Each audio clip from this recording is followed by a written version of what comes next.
31 Mary 20.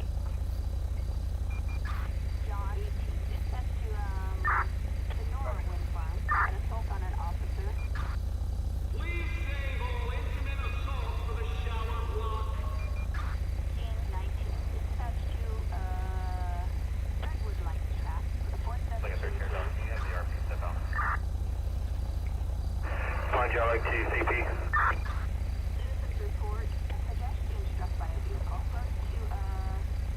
Back in.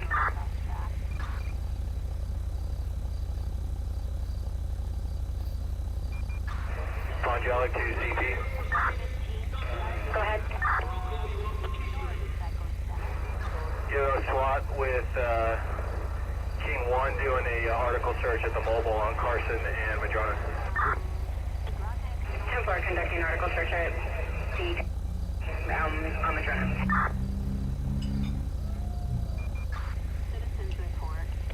And correction, that's King 3. Templar SWAT with King 3. Okay. Oh. Okay. Go to up it there. Oh man. Okay. It's time. Excuse me.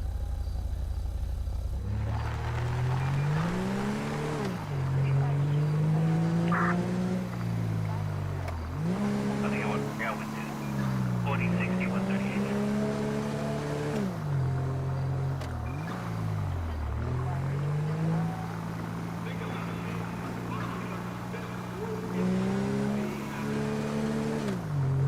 Guys along the east side.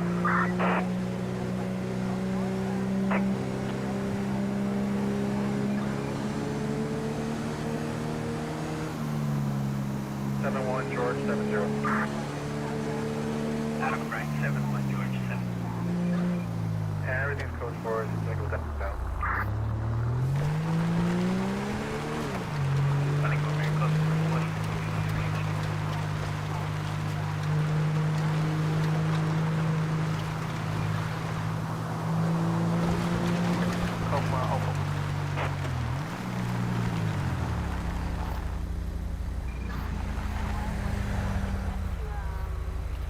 Madonna 6 out of 36.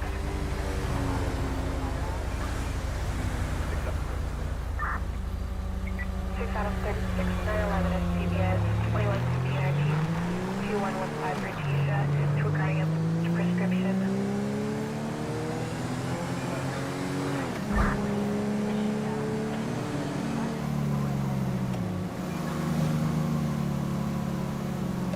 What they doing here?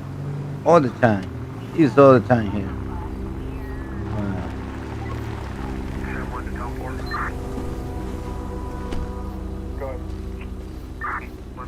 America is not for everybody. Yo. Hey, we made that clear now. Alright, Hey, start your what's up, mouth. Mo? I need your ID right now. Wait up! Yo, come over here. Give me your ID. Get flump.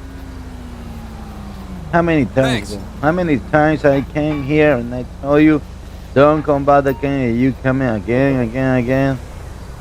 Why? What's the reason, bro?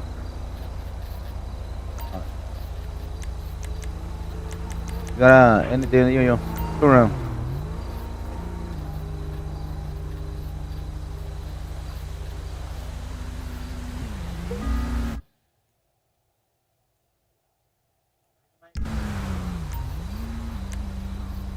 You ain't never getting out of prison. Right. This time you might be detained. You're under arrest, man. I tell you a couple of times, don't come back again, don't do this again. You don't understand. You always refuse to follow my order. So I told you last time, if you come back, I will arrest you. All right? So now you are arrested. My RP on All right. 182nd place, the 470 I took earlier. We just called him and where's his mother? The RP knew her name was. Get her identifying information, name, date of birth.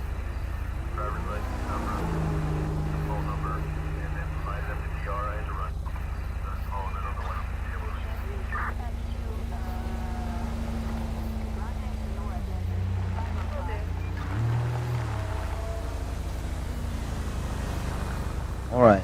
I'm gonna take it to the prescription. 31881 Yukon Avenue, map page 55. Wow.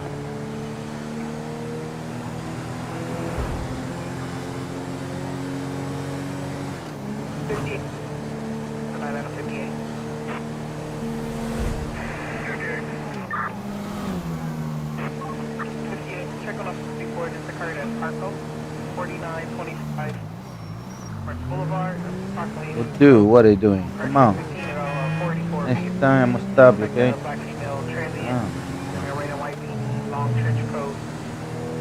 alright. Okay, please then. LSPD, come to a stop immediately! Driver, pull over. Pull over.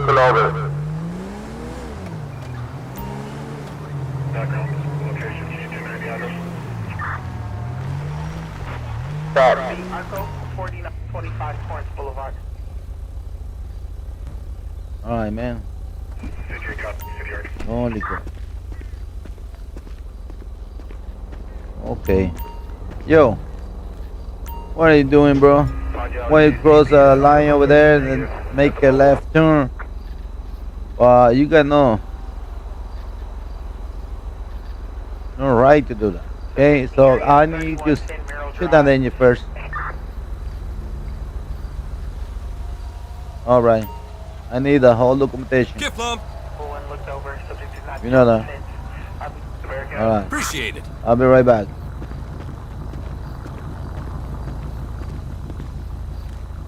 Can we get the description of the suspect? I'm assuming this is related to. Very nice. Right there.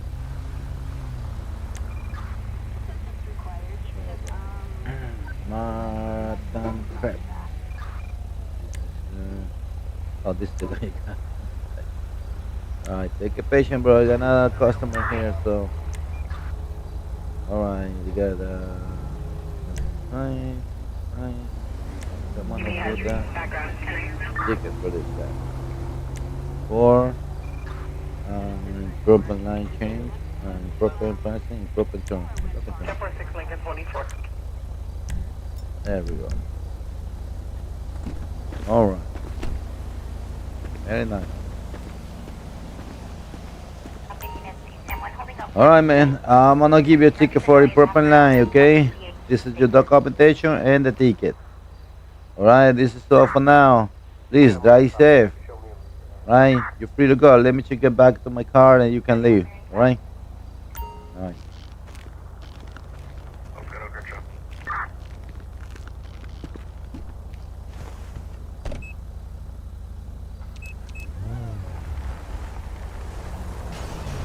Oh no! Mira. Ahí te desgraciado. Man. Back to the.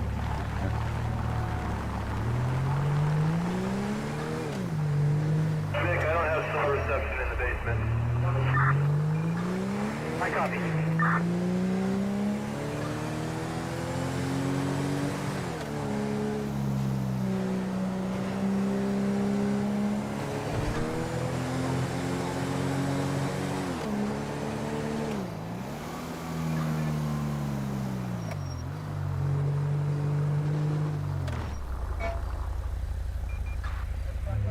Adam 56. Additional description: white shoes, tattoos on his forearms.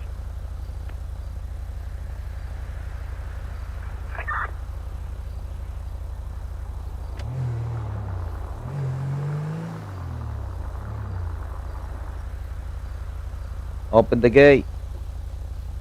Open the freaking gate. Damn it. Nobody here. Right. Open myself. Alright, gotta deliver.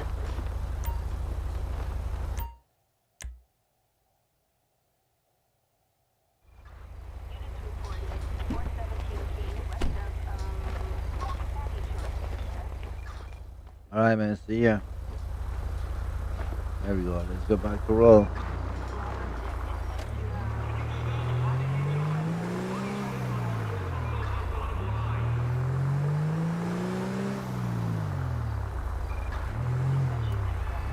You. Okay, I'm gonna do something. I'm gonna clean my windows. I don't like. Attention traffic 1, fire Good for this. highway. Okay, The engine, report brakes, of a transformer 100%. Position, fine. Then windows in. There we go. Hey, Pongelic, to any patrol officers on this apartment complex, Carson Madrona, can you 911 in the There we mobile go. lot? Alright, that was better.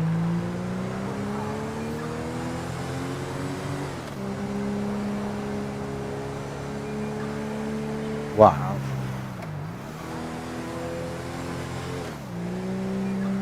13 here, TRS 2961.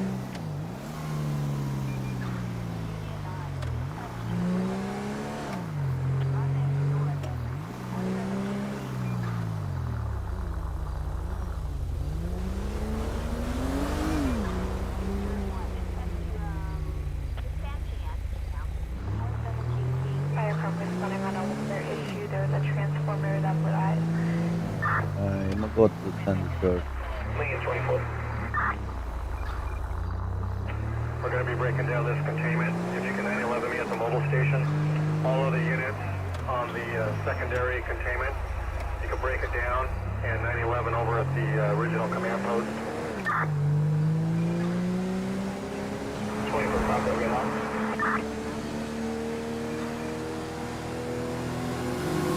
Oop.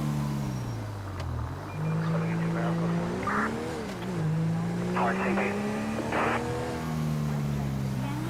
Oh yeah, okay, okay.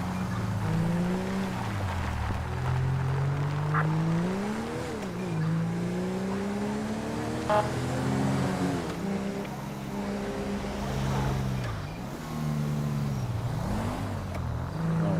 okay.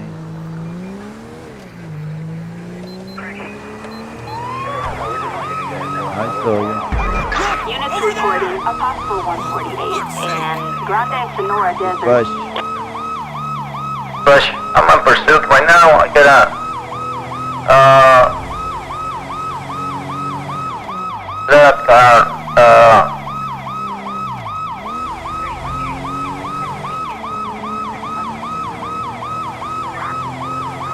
is for the, I see the perp. We're in pursuit. okay, yeah, I got a 4-door black car. It's like, yeah, this is the Bush. And going from the window phone to eastbound.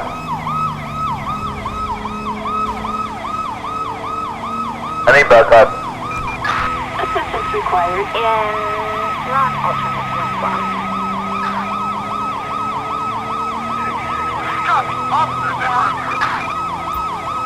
Dispatch. Suspect. This crash, in a collision. still going, still running.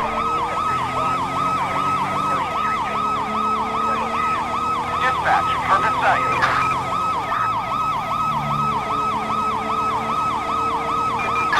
Your current direction of travel won't support a roadblock. Reference your PDT for alternate location. He passed away the roadblock.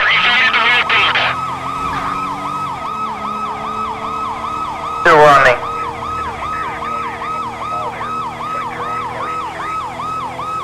Be advised. Suspect has entered freeway. Now he's on US Road 15. Southbound.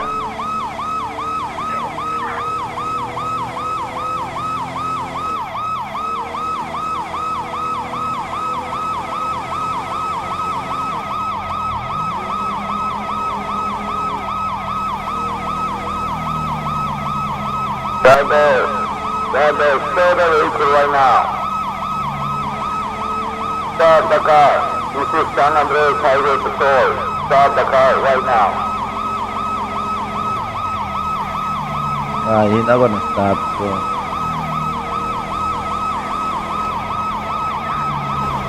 Okay, got a unit behind me.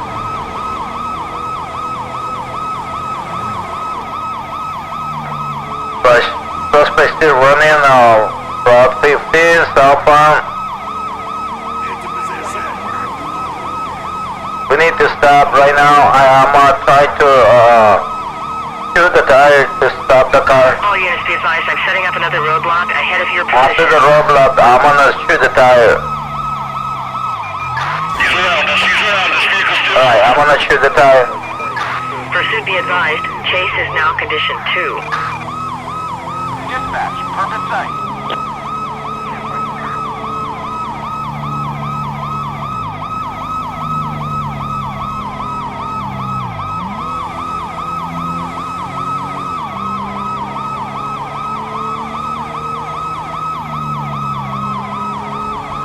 He's still running, but I'm gonna try to shoot the tire to stop the car.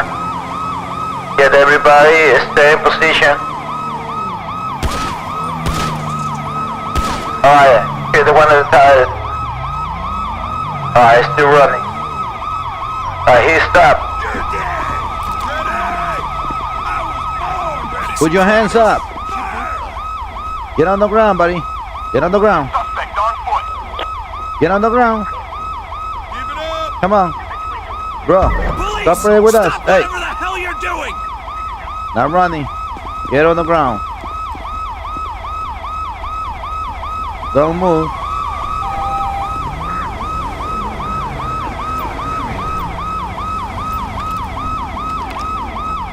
Alright, you're under arrest. You piece of crap.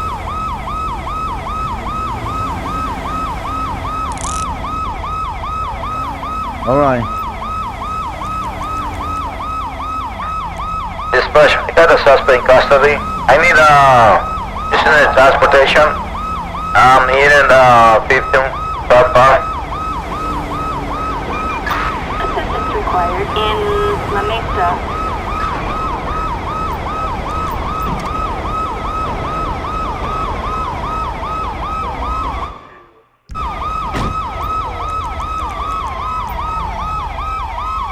Dispatch, I need a charge shot for a car. Large charge shot. Tow truck. Assistance required in La Mesa. La Mesa. Hey, Fuck you. thank you. Alright. Thank you. Alright, that was great. Turn on my siren. 10-4, I'm gonna stop the truck right now. 58, respond for the 925 subject at the Royal Western, 17705, Western Avenue, space 115. RP states, Booty Hill white male, 5 years, and his unit is yelling that he needs to go kill someone. So been going All right. for the past 15 to 20 minutes. Dispatch, I'm here. I'm gonna go back to 10-8. Attention all units. Suspect in custody. Dispatch, I'm back to 10-8. Attention all units. Suspect lost. Alright.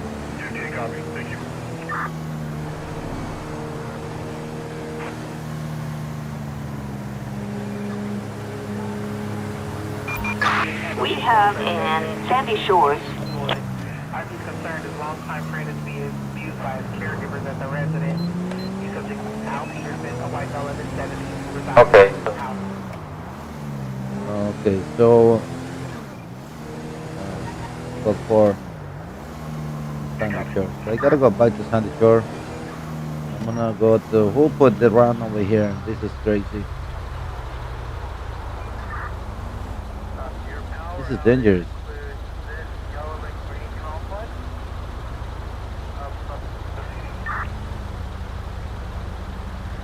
Wow. Amazing. Take care of the fourth floor. Okay, I'm gonna go drive around the city to see what we can get into. Oh my god. Duties.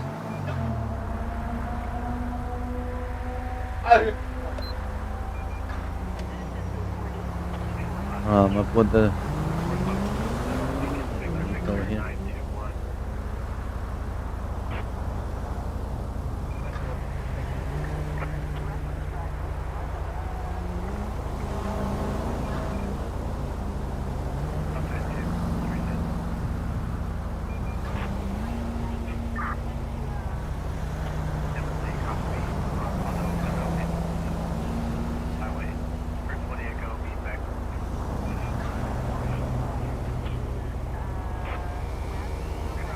All right, let's go to Paterna here in the city.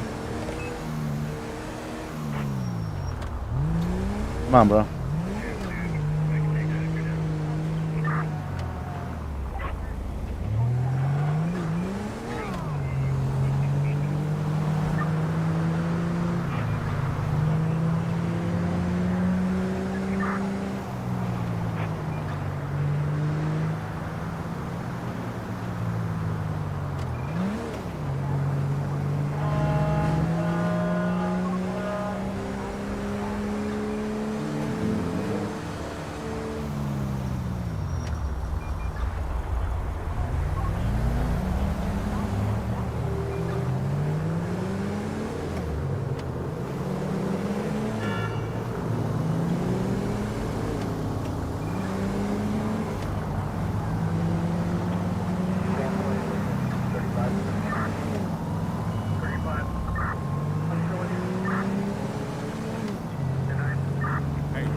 Really? Wow. Unbelievable. You did this in front of me? Oh my god, you crazy, bro.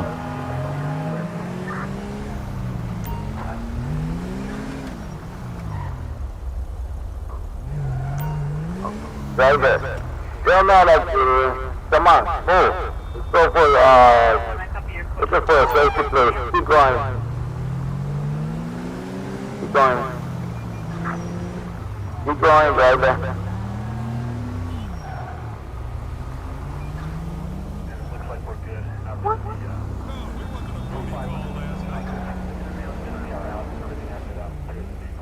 I could come over now. Then I'll rent a suite at the nicest place nearby.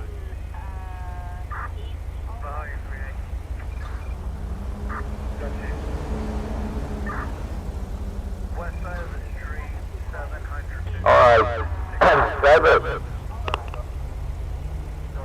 keep going. We're looking for a safety place, okay? Just to confirm, those are out as well. Looking for a safety place. Come on, keep going.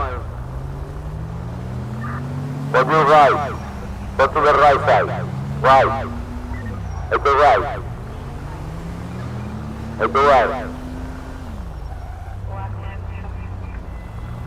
Alright, bottom in the middle of the road. Keep going. Keep going. Stop. Stop right there.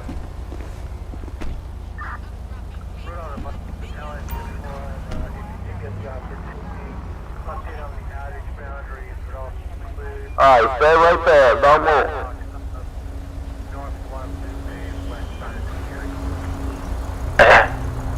Dispatch, 180. Tell me on traffic stop. 10-4, 118. Dispatch, show me on traffic stop. 10-4, copy, 118. Dispatch, show me on traffic stop. 10-4, copy, 118. God damn it. You need it. Alright. Hello. Hey, bro. Hey, why you first, I saw you when you did a stop at the stoplight over there, and after the light changed to red, you just start to driving again at the red light. Seriously? Why you do that? Are you okay? Oh, okay. I mean, shoot that engine, please. Bro, don't refuse to do that. Shoot that the engine, please. Come on. Bro, Is CP. this is the last chance, okay? If you don't shoot at the engine right now, I'ma go All keep SWAT your ass elements out of the car. the, mobile and apartment complex. Shoot the engine right now. Lincoln Okay. 24 is standing by to the rear of that apartment Dispatch. complex. You got a suspect refusing to shoot engine. I'm on a traffic stop. I need backup car too. This. Assistance needed. Oh, yeah, in Pillbox Hill. 34. All right, man. I order you. Copy, dispatch. We'll assist. Clearly use Lincoln Oh wait, I order you one more time. Shoot the engine right now. 3360. Report to the rear of 3360. Yo, don't do anything stupid.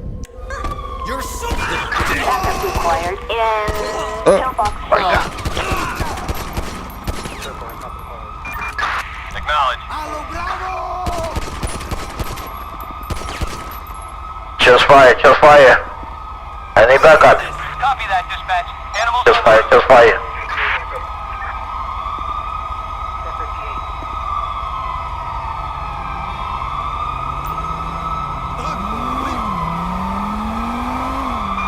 We've got a disturbance.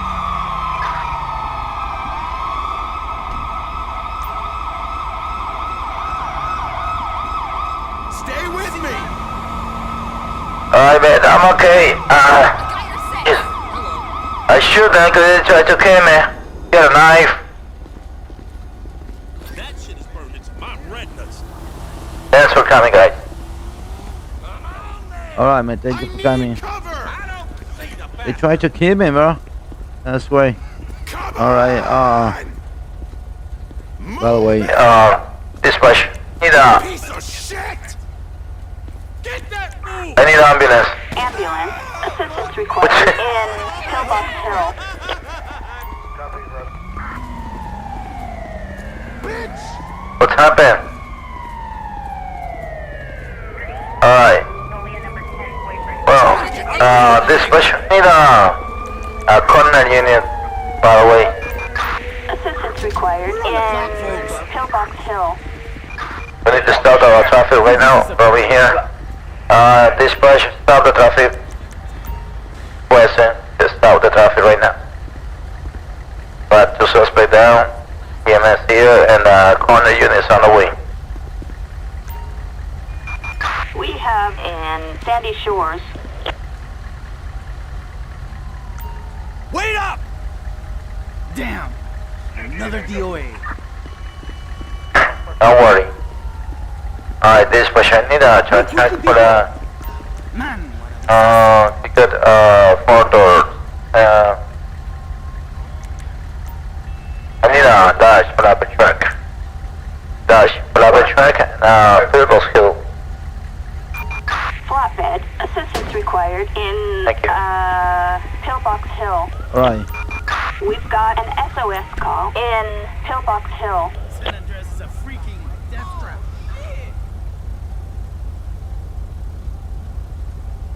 Come on, people, let's do it.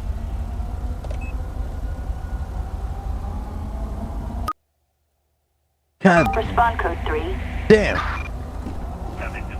Holy crap. That was good. That was beautiful. What the happened? Come on, dude. Don't do this to me. Phew. Chintrola. Tan bien que estábamos. Ah. 30. Nolia number 10, boyfriend, girlfriend, verbal.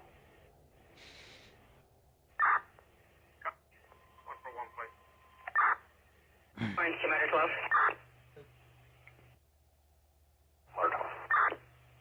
Should I get you 20? I'm here with LA Unified School Police at the northwest driveway of Nordstrom. 10-4 Northwest Driveway from Nordstrom.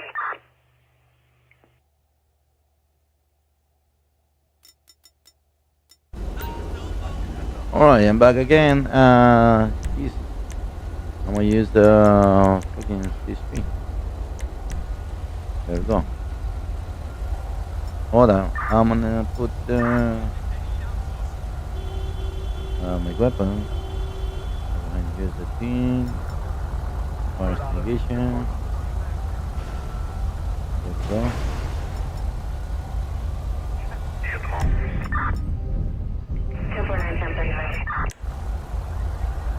Right. Right. There you go. Alright, that's all I need. Alright. I like that car. What the heck? Alright, dispatch, we need a... What?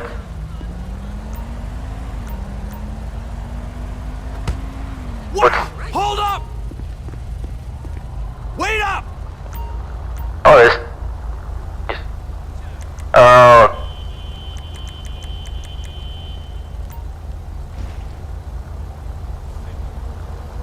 Second 11.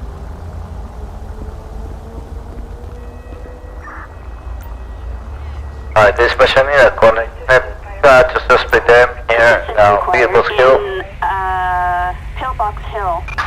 Thank you. Alright, so.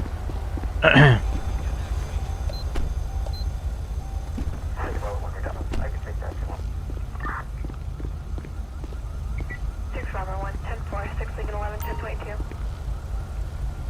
Copy, thank you.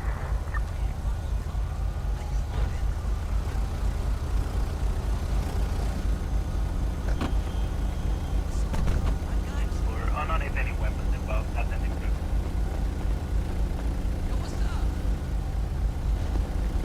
Alright, man.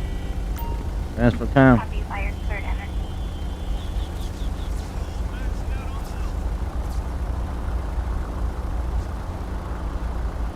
Towards Lincoln 12. Alright, man. Do your job. I'm gonna wait in the truck. I mean, in my car. Lincoln 12, are you back north from the parking structure? People, what are you doing? 12, I'm in the third level parking structure between Nordstrom's and AMC. For which units are blocking or blocking Bastion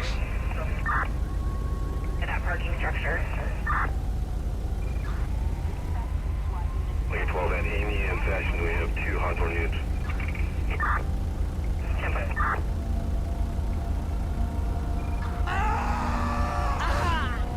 What? Hold on. Let's see what's going on. Where's the guy? Oh, Where's the man. people? God damn it, I'll fucking leave this guy. I mean, this place. I'm gonna drive around here. Fashion and Alamo Circle North. Alright, I'm gonna go back to Sandy Shores. The crawling over there. This city is so crazy. I'm moving to over there. That's better. Better the city.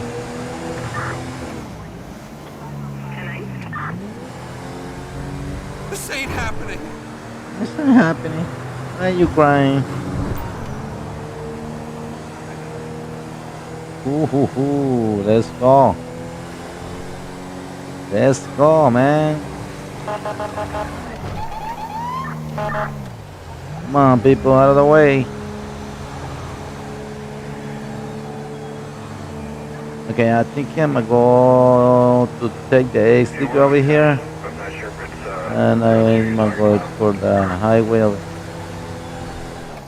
Better route. And your unit number?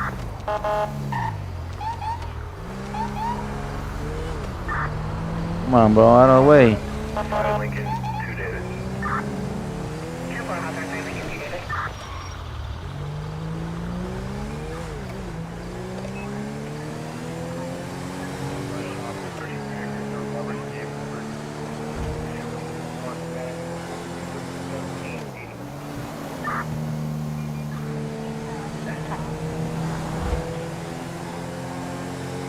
That was close.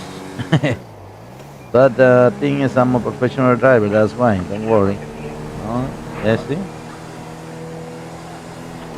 Okay, I'm gonna need to...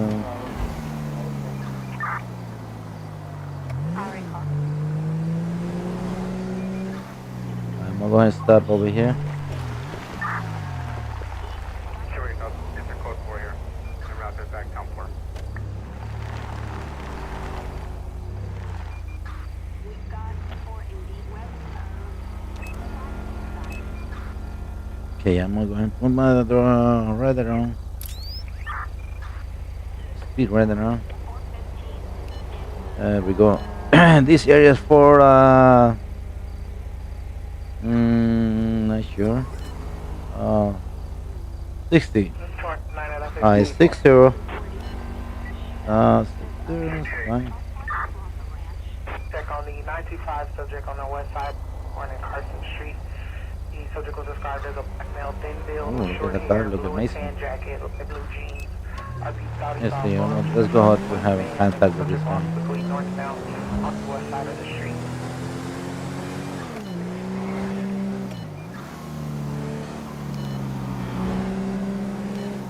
Yeah, that look amazing. Beautiful. I'm gonna stop it. LSPD! Stop your car now!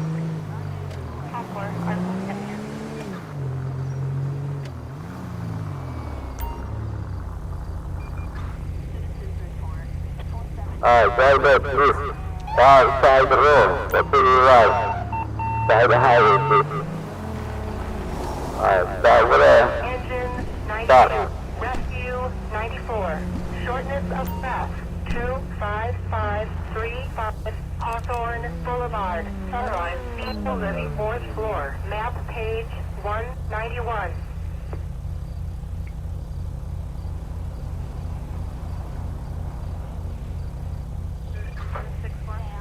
Medical age 246 South Pacific Coast Highway, 246 South Pacific Coast Highway, Cape Creek. Natural female, high blood pressure, having difficulty Push, show me on the traffic stop. to be in the parking lot in a white suit. Got a two-door white car. Engine 616. For I'm gonna go ahead and make a contact with the driver. Stating that her husband keeps yelling at her and she's stressed out. Okay, let's go ahead. Hey man, you got a weapon? Alright, thanks for letting me know. Alright, I need a favor, please. Shoot an engine. Alright. Now I need you to step out the vehicle, please. Thank you. Hold up! Come on, follow me this way. Over here. Yeah, right here. Alright? Okay, just I need your ID. Gift lump. Thanks. Okay, yo, where you going? Wait up! Bro, I didn't say you can leave now. Come on, follow me this way over here.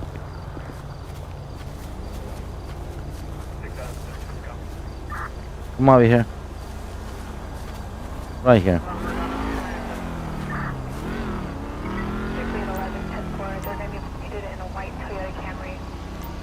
Alright, sit down.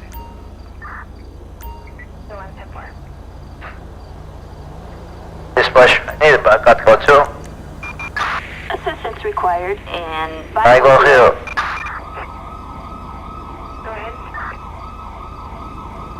Alright, back up here.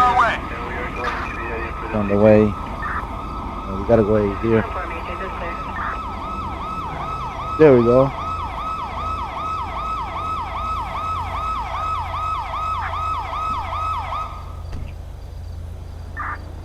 Charles 607-2824. I'll keep him busy. Alright.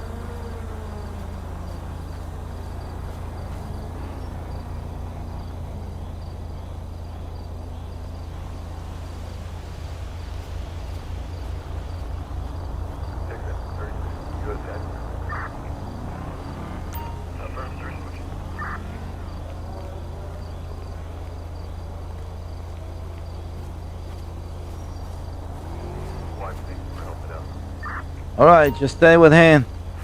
I'll be right back.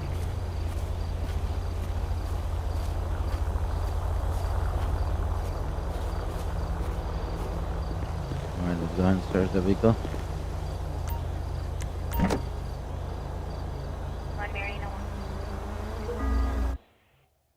Alright, you got a sniper and a large gun. What the heck? Alright, let's see.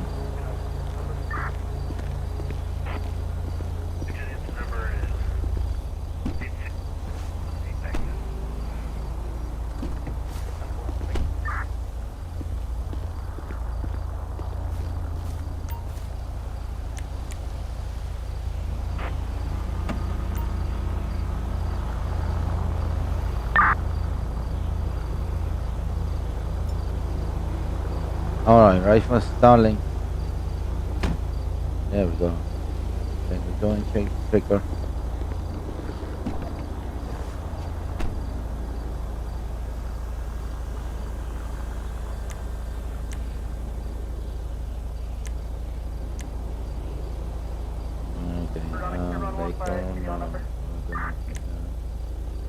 Okay, you got a violation right of way, driving under the influence, crossing the center divider.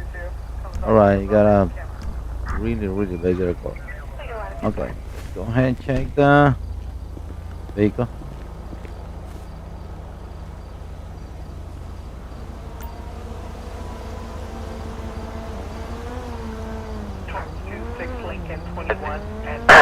Dispatch, request a vehicle plate check.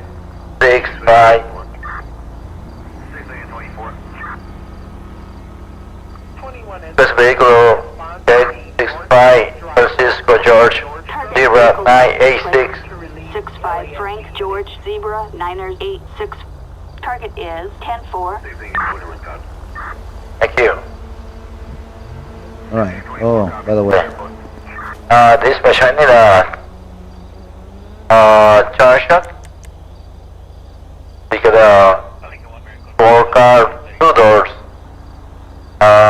Need a dash tow truck and Bygone Hill. Tow truck. Assistance required in Vinewood Hills. Thanks. alright, so now let's talk with this guy. Alright, man, I need you get up, please. Get up. Alright, do you have anything legal on you? Alright, turn around, I'm gonna go ahead and down you, okay?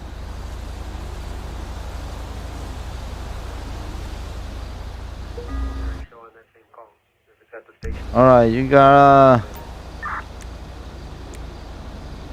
a legal substance in the Caribe. So ain't turn never around, getting got out no of prison. arrest, you got an stolen rifle, and you got a From 1030 Magnolia to go to Bannon. drug in your. So you got a, yeah, bro, definitely. Alright, man, can you please take the jet, please, in boy? Vinewood Thank you. Hills. Inbred dickwad. Yeah, unbelievable, man. That just stopped for a reason that's suspicious. See? Thank you, man. See you next time. No, you would be quiet. Oh my goodness.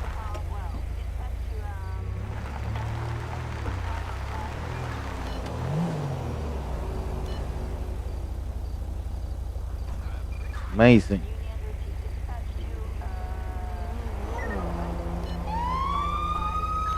Thank you, Captain. Thank you. Alright, let's go to oh.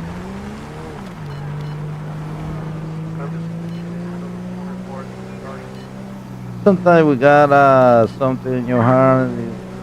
It smell like you know something definitely not a normal or not I don't know how to explain, but you sometimes you're feeling in your blood and your own like a question that is that real, is that good, is that something your mind say go ahead and stop, like check the phone out, see? And this thing happens.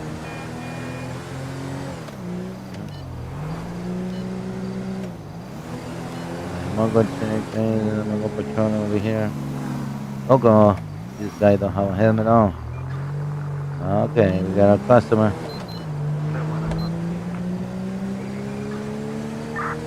He saw me already, you know that. Alright. Driver, put it up over. Adam 33 running the male half RO of the transient call, no one, no Stop. Stop. Officers report a possible one. Dispatch, come in pursuit. I'm here now. Bygone Hills, Sonora Road, going to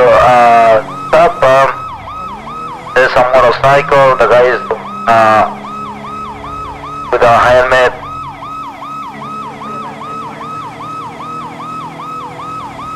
Still running. Alright, so we're in Bywall Hills and Sonora Road. It's a motorcycle still running. I'm on pursuit.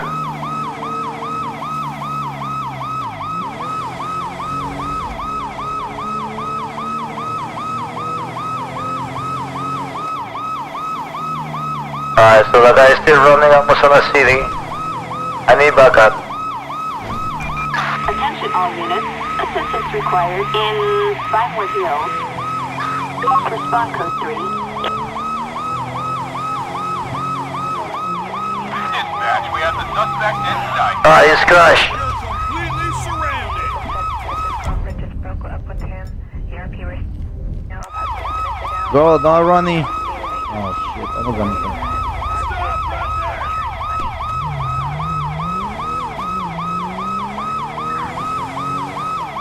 Reach for the sky, buddy. Yo, you got no way out, buddy. Stop. You better stop. Stop. Don't resist. Taser, taser. Taser. Alright, the guy is stopped already. Boys in the band are gonna love you. Alright, suspect in custody. The suspect is in custody. Alright.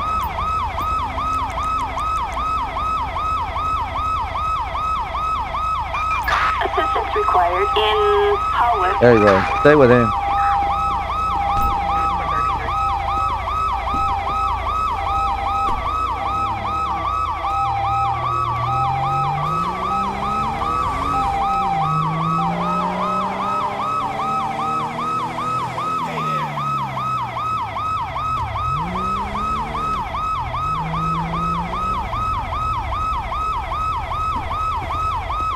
Oh. Hold on. I'm gonna turn fire. Okay. Dispatch, I need a transfer for a motorcycle on Saigon Boulevard. Downtown Vinewood. Wait, we really did the Eiffel Tower on a chick? That's pretty sick, I guess. Cool. See you later, bro.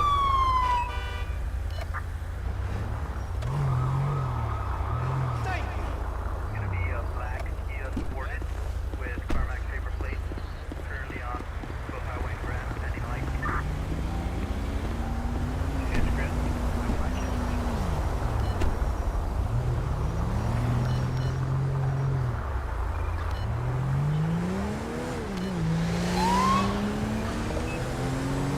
Alright, I'm back to roll.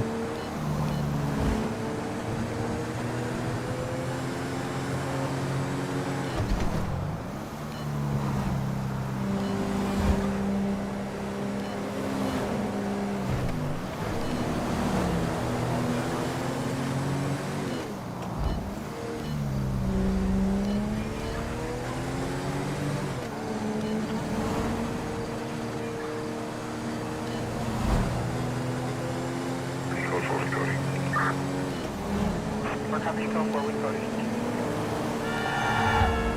Show, what the? What's wrong with you?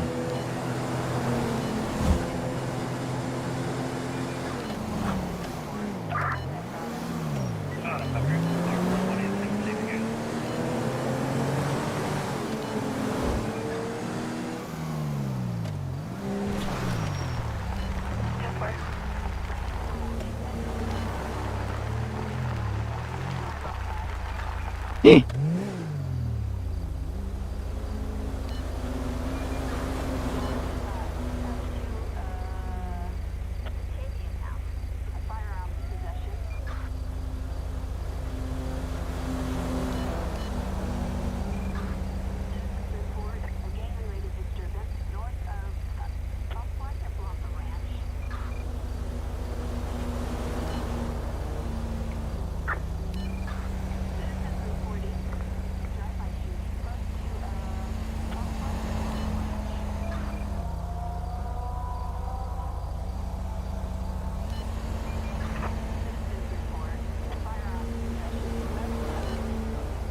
Any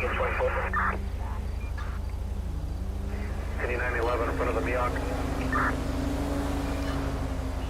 24.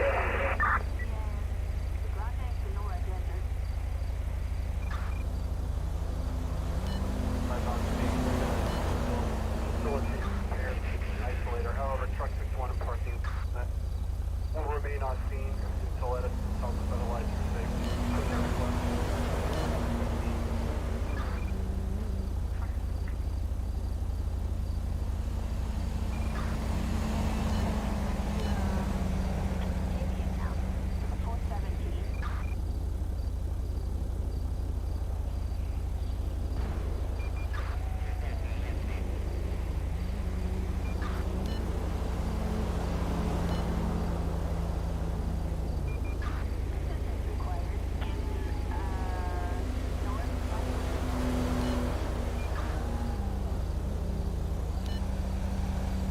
to Sam 11.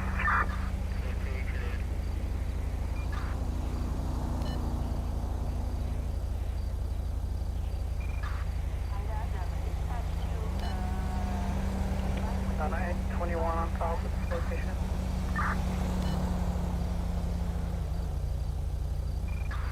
Strictly 11, stand by.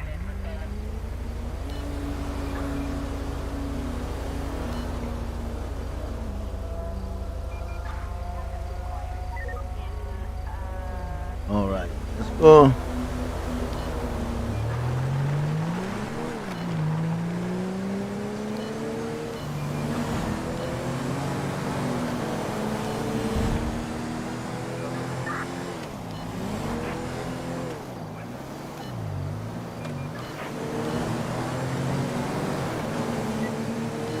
Stand by for roll call.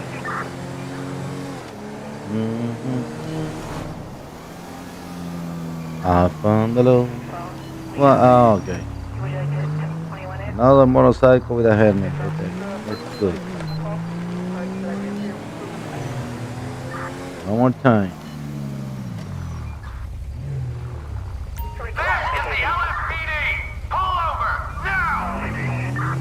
All right, man, pull over. 31, we're roving, clearing the structures.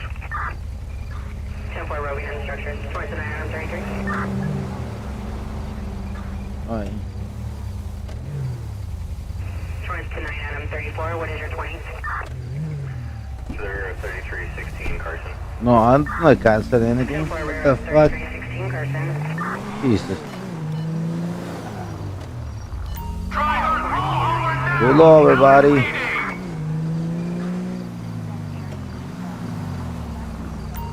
Oh my god, okay. 36, Lifestyle Wing Restaurant, Road. 10-4 Lifestyle Wing Restaurant, 29 on 38, you're 20. Alright, man. Shoot down the engine. Thank you. 10-4 9 Now step out the vehicle, please. Alright, great. Wow! Hold up! Come on. Come over here, please. We need to talk. Come on. Is your 20? Alright, man. Alright, may I see your ID? Gift bump. Appreciate it. Alright, thanks so much. Now, sit on the ground. Sit down. Thank you. Stay over here. 12? Take it 12, third level, northwest corner AMC. 10-4 third level, northwest corner, EMC. 29 Lincoln 13. Lincoln 13. You're 20. Alright, Samuel Winston. Alright, so you got a legal window team and a fan sponsor and then vibing with a license. Okay. Second floor. 10-4 second floor of what location? Alright, car is fine. He's an owner, you got a license, fine, but in the way, no problem with that. So now I'm gonna give a ticket to this guy for operation vehicle. And let's see, ride them bike with a helmet, right?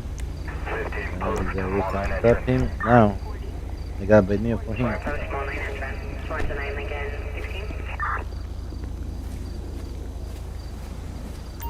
All right, man, get up. All right, I'm gonna give you a ticket for riding bike with a helmet. All right. And now you got you're free to go, buddy, but the motorcycle's gotta stay. I'm gonna go ahead and panic because you cannot drive the motorcycle with a helmet, right? So I'm gonna call a taxi if you want it. Or Uber, what do you want? Uber, right? Uber, right? Okay, more cheap for you? Okay, no problem. I mean, anyway, right to customer here in Sonora Diesel and Sonora Roll. Thank you. Ah, it's here, bro. You got the Uber right there. What the heck? Yo, are you the Uber? You got no helmet? That's the reason I'm stopping. I give you ticket. Are you kidding me? Get the fuck out of here. God damn it, this guy. Alright, whatever. Dispatch, I need a transfer for the motorcycle. Sonora Road and, Sonora Diesel,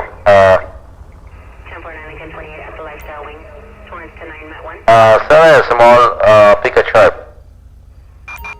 Assistance required in Grande Sonora Desert.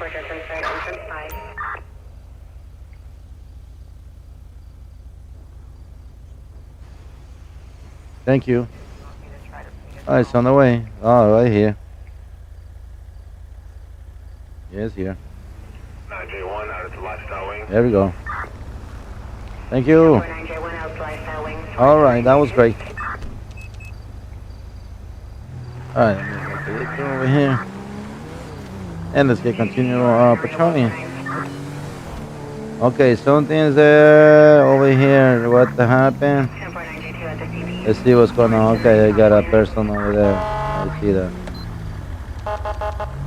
Alright, I see you. You kidding me? What the heck?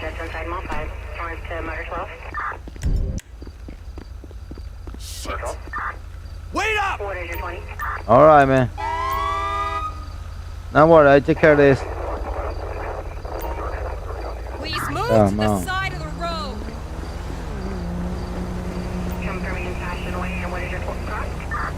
Alright. Who do you think you are? Why you in the middle of the road blocking the fucking traffic, huh? Thanks. Can you explain me that? God damn it. Alright, dispatch request of Dispatch, what's up, check, there is a change. L. Birthday, 12/28, 1986.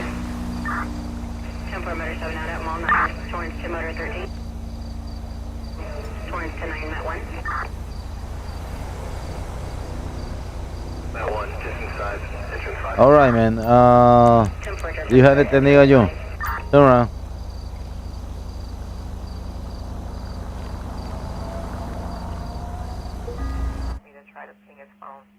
Alright. Alright. Listen, I'm gonna give you a chance tonight. 9J1 out at the lifestyle wing. Alright? I'll give you a chance today to free to go, but I don't want to see you again in the middle of the road like today. Because the next time I'm gonna go ahead and arrest you, okay? Alright, you're free to go, man. Alright, just be safe and, you know, get out of here. All right, off you go. Oh my god. 29 that one, just inside Mall 5. Let's see what he's doing.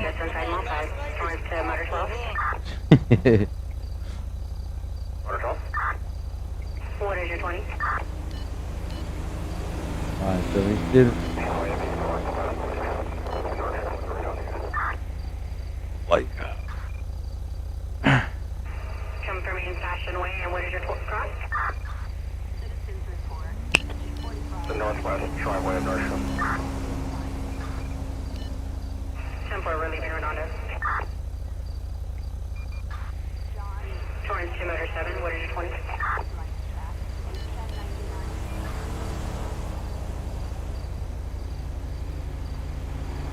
Motor 7 up all night. 10-4 motor 7 out at mall 9, Torrance to motor 13.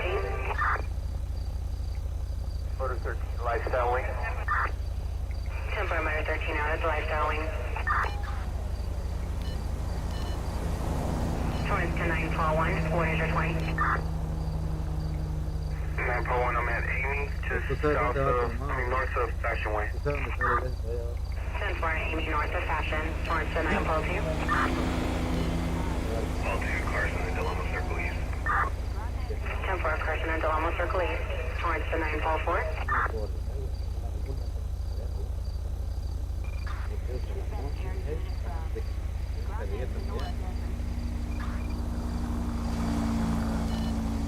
Ten 4 944 is at the CP, Torrance to 947, confirm you're at the CP also.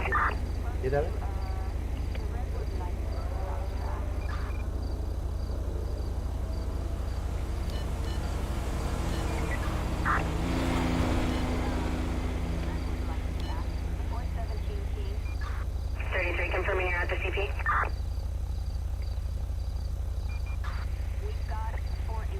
Torrance to 9 David 34.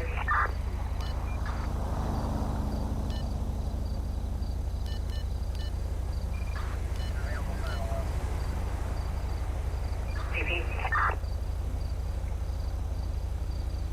David 34 approach. 10-1. Torrance to 9 David 47. David 47. What is your 20? David 47 en route to the CP. 10-4 en route to the CP. Towards the 90 to 48.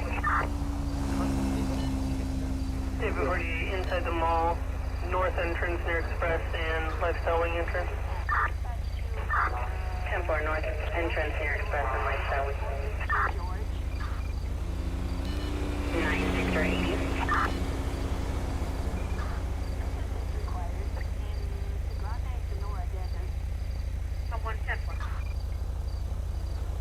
Victor 87.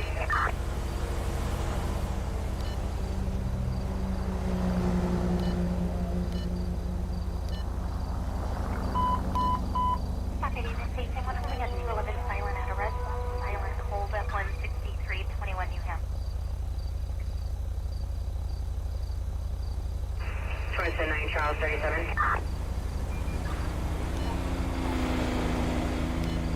Charles 37, 38, and 35 are all at the CP. 10-4, 37, 38, and 35 at the CP.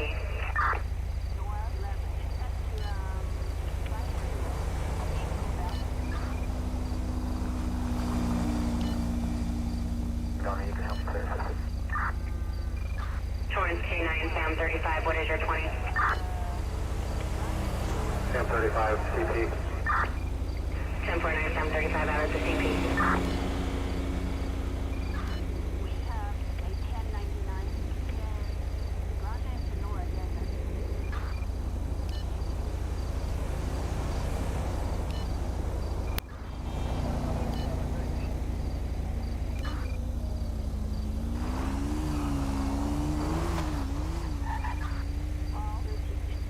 Confirming 9 Victor 96 is out of the CP.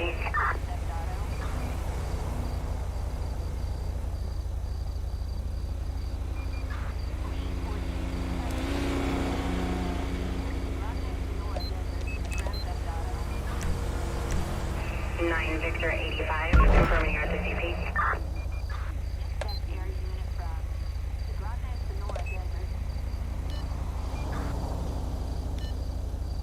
C5, I'm at the CP. 10-4.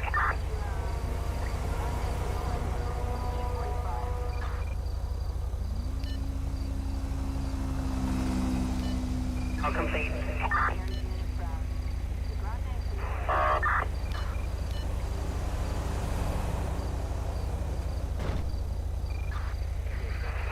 Charles 25, I'm at the Lifestyle Wing Restaurant Row.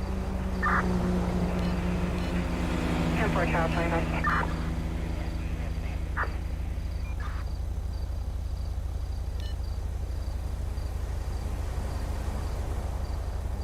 Torrance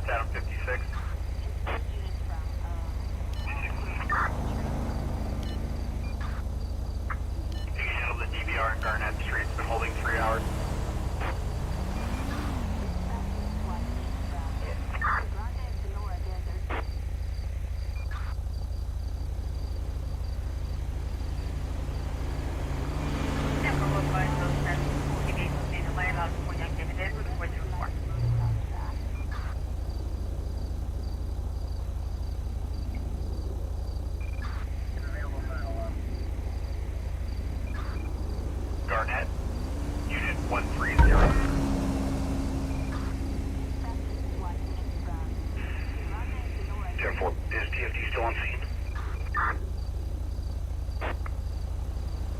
Negative. 10-4, can we get the info who pronounced and put that on the call, please? Personnel info has been another call. We'll get a pronounce time and who pronounced.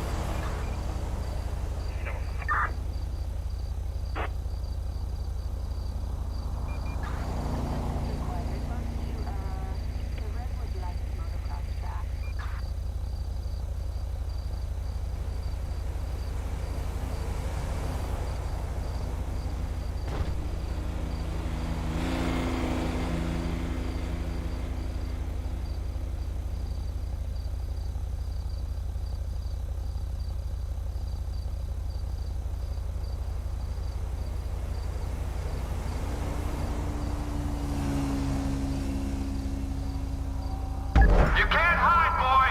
We will track you down!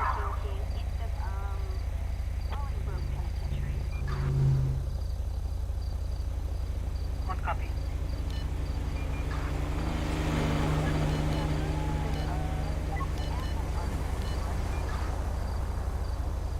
Someone just confirm it's going to be the 2316. Backup required. Negative, 20 down, two. Thank you. With 10-4.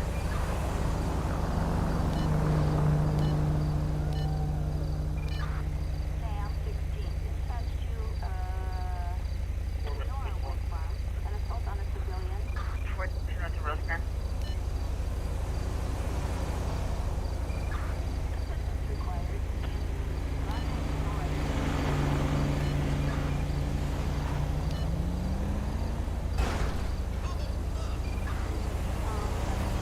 Center 13, 10-4. Grande and Sonora Desert for the 245. One time, one up, John, your car.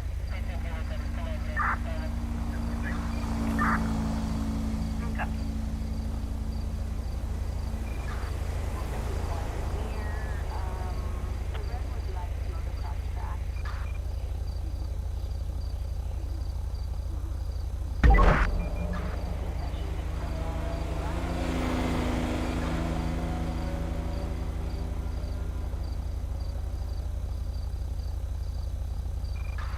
Union 18, dispatch to, Grande and Sonora Desert for 240.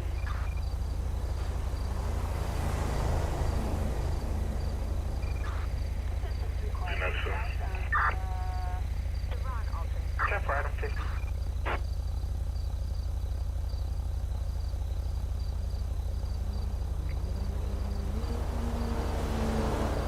Door 13, negative. Clear, you please. Affirmative, go ahead. 2 Mary Edward Paul, 398, break.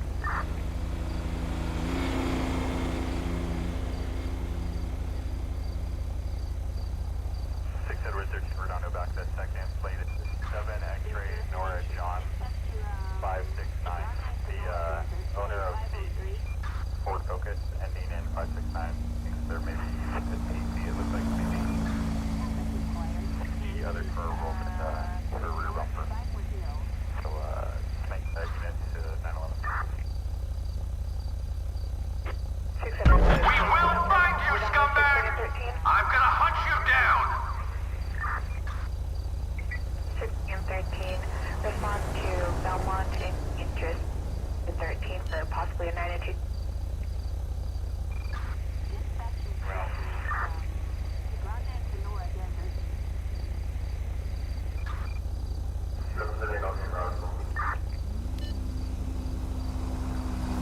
Six 13, 10-4. We have 417 north of, southwest of Rosa Ranch.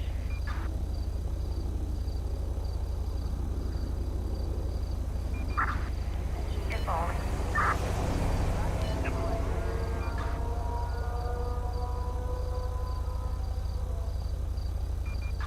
We've got 417 close to, the Redwood Lights motorcycle.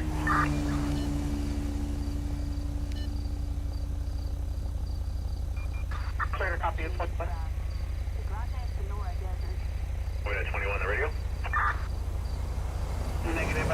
21 Fizz Harris at a number I have it for you.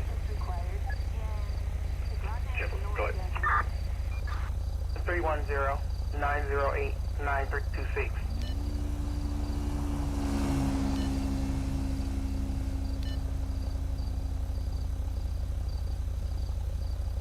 I'm sorry, what was the last four?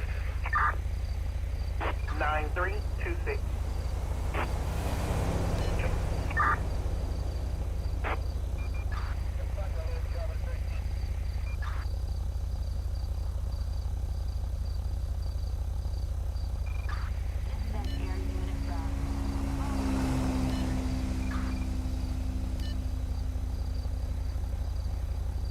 Condo area for 415 parking on 2314 Robinson.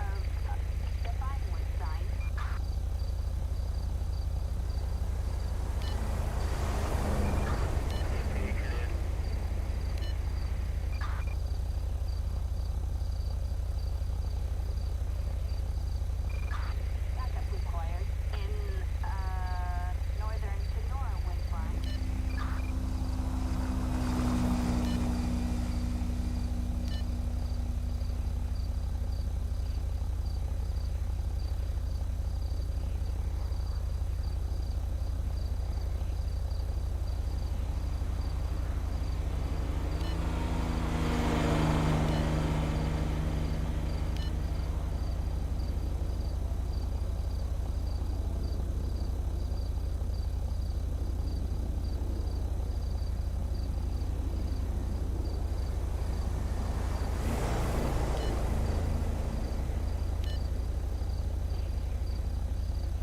33. Go ahead.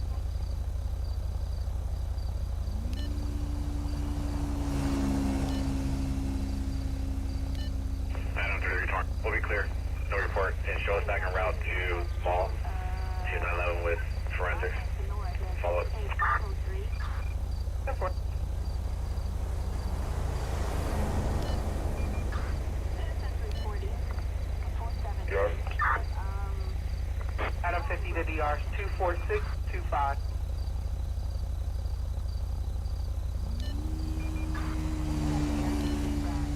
Vinewood Hills.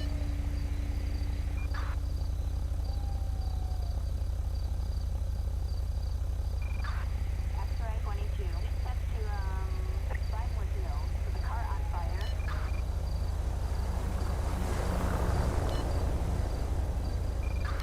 Eastbound 245 north of 613.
Copy. North Vinewood Hills.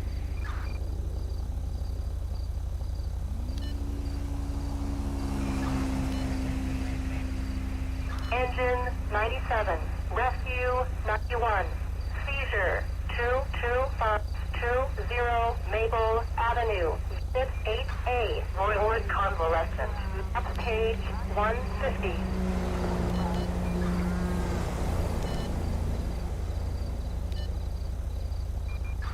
Fire for a left leg injury. North Vinewood Hills. Copy. Leg injury.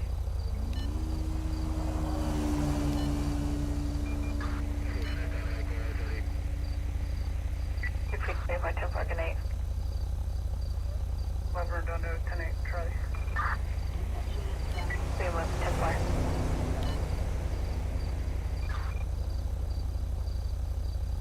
Tumor, I've got the van for P1.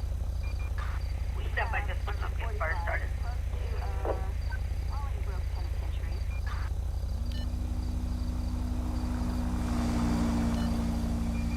Dispatch unit from the Grande Sonora Desert.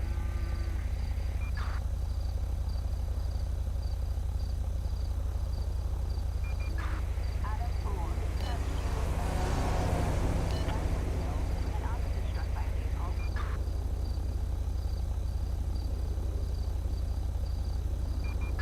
We've got an officer shot in, North Vinewood Hills.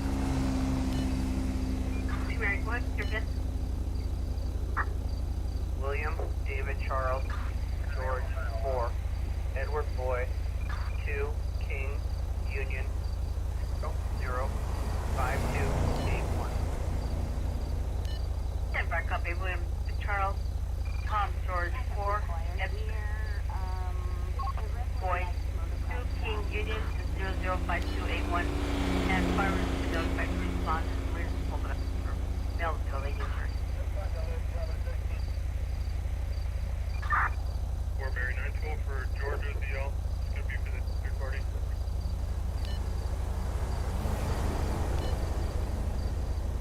Net 2 week from our both your deal. Assistance required in the Grande Sonora Desert. 0611 Chief Birthday 16 last of Booker and the Georgia deal.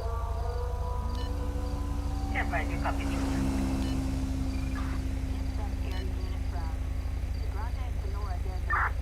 One minute, I'll be. I have D1 deal when you're ready.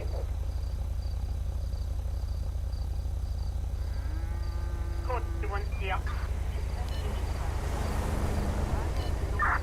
Frank 7269846 left of Mosner. I'm 10 fire.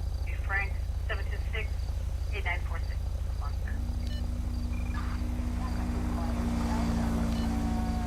Sandy Shores airstrip.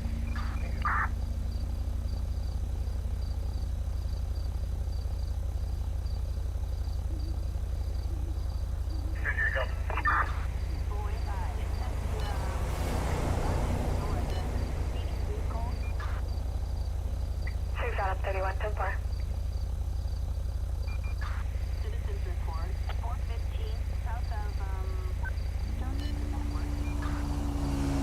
22 Cormac DTF to the 12. Assistance required. Yes, perfect. The Grande Sonora Desert.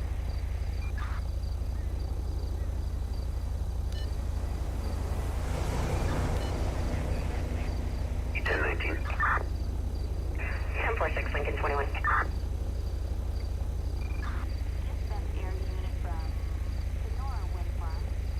At these gas pumps, RP states that his bell was gesturing as though he had a handgun. RP's no longer on scene. Addressing an officer with a firearm. The Grande Sonora City, copy.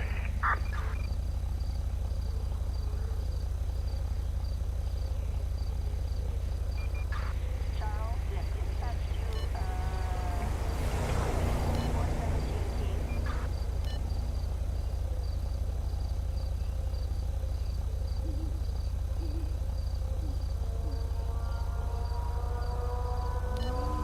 GQ Torrance. J2.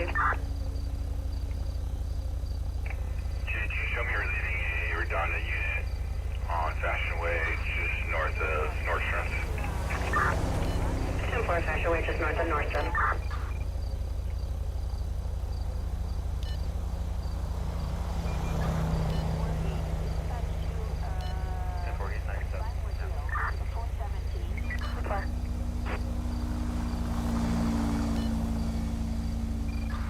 Citizens report 415 north of the Redwood Lights Motor. 21 Redondo. We're clear for Torrance. Will be 1090.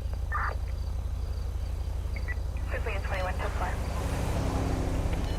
Rendezvous Sonora Desert.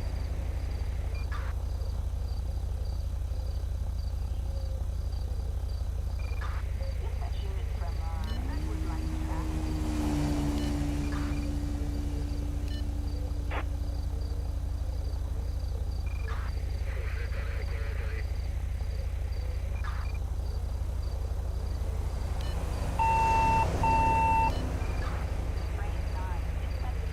Engine 95. Rescue 95. Man down. 190th Street and Anza Avenue. Map page 105.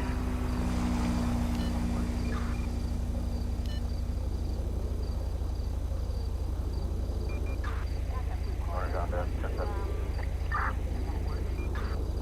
6 Adam 31 till 4. 14 Redondo. 1080. 6 and 14 till 4.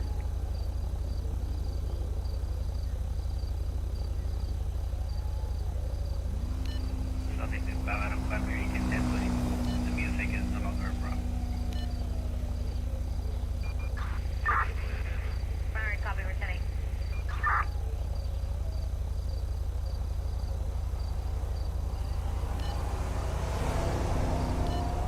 Call back. TFT's off on now. Units reporting an assault on an officer. TFT copy. The Vinewood side.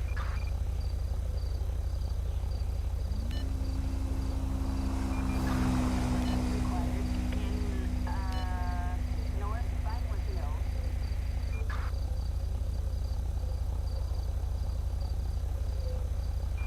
Dispatch units from Vinewood Hill.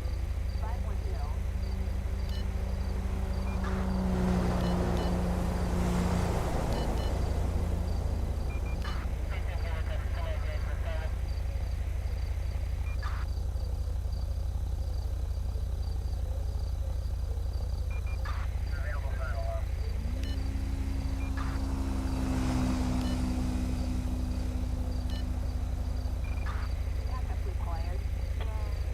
Grande Sonora Desert.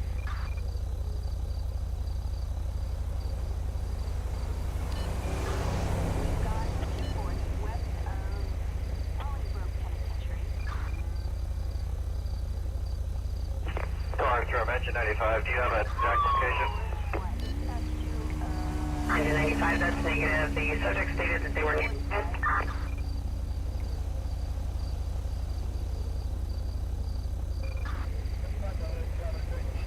Engine 95 copy. Check them off. assistance required west of the Redwood Lights motocross track.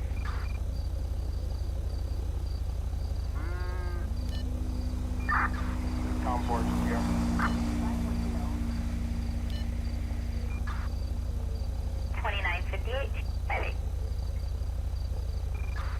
Henry Hess. Dispatch to Vinewood Hill.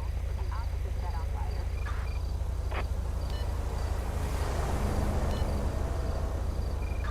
Backup required close to the Yellow Jacket. Go ahead. Can we get time 10, please? Ida 11. Dispatch to 56, you're broken. 240. Can we get time 10? John, well, dispatch to Vinewood Hill. 56 to 9, you're cutting your clock.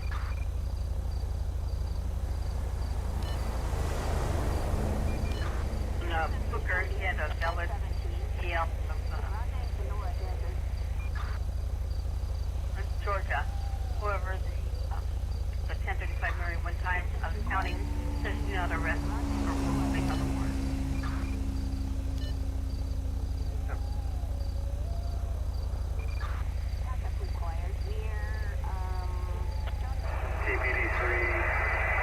dispatch. Last unit, you have feedback 10-9. 415 George, close to, Southeastern Network. Hollister is secured and unoccupied. Citizens report. A 417 team. 10-4, Hollister is secured and unoccupied. Arapaho is secured and unoccupied. Dispatch units from, 10-4, Aeropostale. Unoccupied. Units recovering. Robert Wayne, secured, unoccupied. 10-4, Robert Wayne secured and unoccupied. Other units? Rita Thor, unoccupied, secured. 10-9, the name of your store, please? Rita Thor, citizens report. Sweet affair. Advise was signed. Hawthorne Team Hawthorne Team 2, go ahead. 2. T-Mobile secured, unoccupied. 10-4, T-Mobile secured and unoccupied.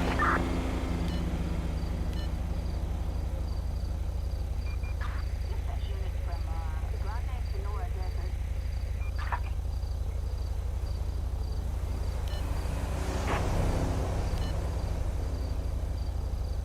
Which location?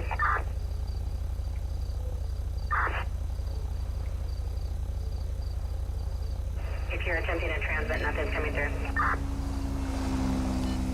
Hawthorne Team 3, Sweet Factory is secure and unoccupied.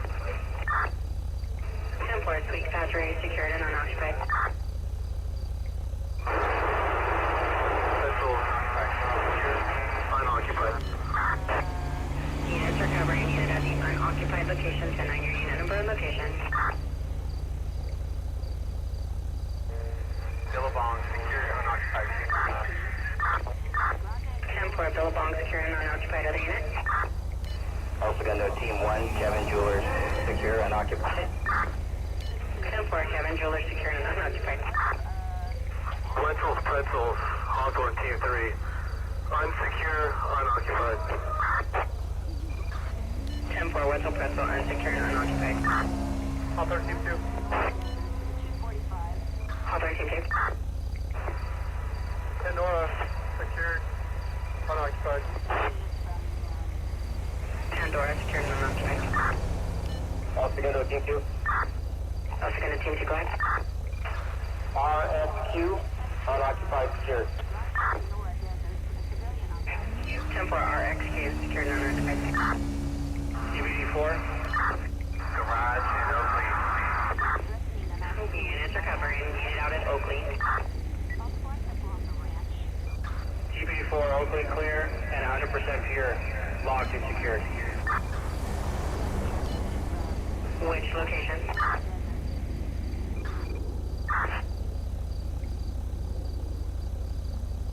If you're attempting to transmit, nothing's coming through. Hawthorne Team 3, Sweet Factory is secure and unoccupied. 10-4, Sweet Factory secured and unoccupied. Central secured, unoccupied. Units recovering. Unit at the unoccupied location. 10-9, your unit number and location. Grande Sonora Desert. Billabong secured, unoccupied. 10-4, Billabong secured and unoccupied. Other unit? Also got no Team 1, Kevin Jewelers, secure, unoccupied. 10-4, Kevin Jewelers secured and unoccupied. Wetzel's Pretzels, Hawthorne Team 3, unsecure, unoccupied. 10-4, Wetzel Pretzel unsecured and unoccupied. Hawthorne Team 2. Hawthorne Team 2. Tenora, secured, unoccupied. Pandora secured and unoccupied. Also got no Team 2. Also gonna Team 2, go ahead. RSQ, unoccupied, secured. 10-4, RXQ secured and unoccupied. DVD4, garage in Oakley. Units recovering. Unit out at Oakley. 10-4, Oakland clear and 100% pure. Locked and secured.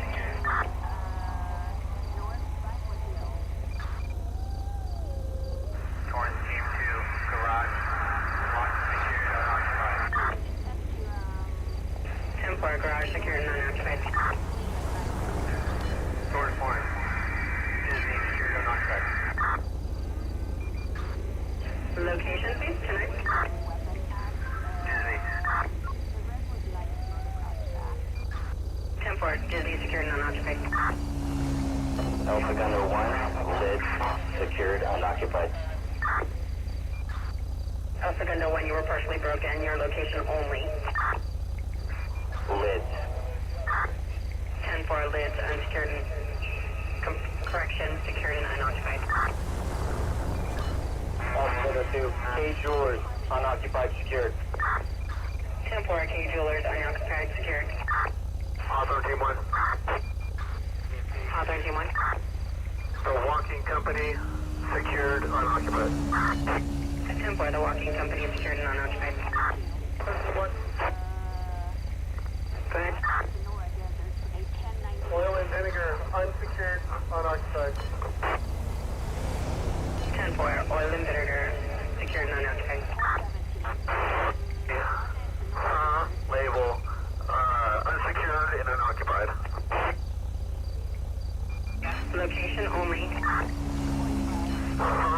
Label.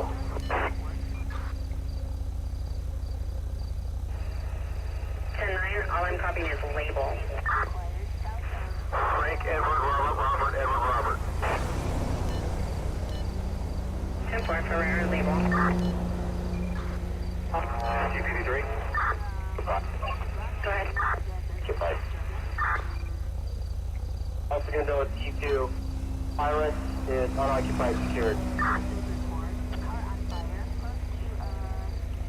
Alpha Gunner 10-9, the name of your store. Papyrus, Paul Adam, Paul Young, Robert, Union Sam.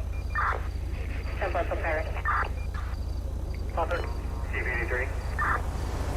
Go ahead. Stab Athletics is unsecured and unoccupied. Hawthorne Team 1. Hawthorne Team 1. Cosmetics is Units are breaking. 10-9, the name of the cosmetic store. the VT, Victor Tom, Cosmetics, secured, unoccupied. 10-4, VT Cosmetics. Other units. Team 1. Hawthorne Team 2. Hawthorne Team 2, go ahead. Godiva, secured, unoccupied. The correction of the oil and vinegar that was unsecured and unoccupied. Godiva, secure. Oil and vinegar is not. Other units. Hawthorne 3. Hawthorne 3, go. Nick Professional Makeup, secure and unoccupied. NYX Makeup, secured and unoccupied. Alpha Gunner 1, the body shop, secured, unoccupied. 10-4, the body shop, secured and unoccupied. CPD3.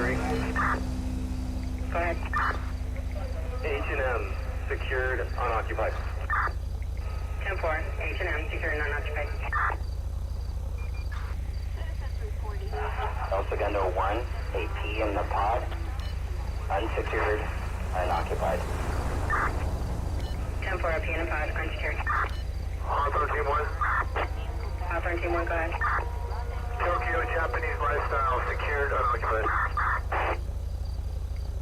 10-4, Tokyo Japanese Restaurant. Hawthorne Team 1. Hawthorne Team 1, go. Clark's, England, 1825, secured, unoccupied. 10-4, Clark's is secured. CPD3. Go ahead.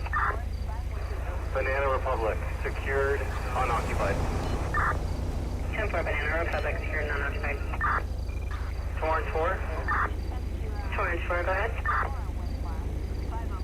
Equal, unoccupied, and unsecured. store only. Union, Nora, Ida, Queen, Lincoln Ocean. 10-4, Union, Nora, Ida, Queen, and Lincoln Ocean. Hawthorne Team 3. Hawthorne Team 3, go ahead. Apex Honda, secured, unoccupied. 10-4, Apex, secured and unoccupied. Team 1. Go ahead. Selma, secured, unoccupied. 10-4, Selma, secured and unoccupied.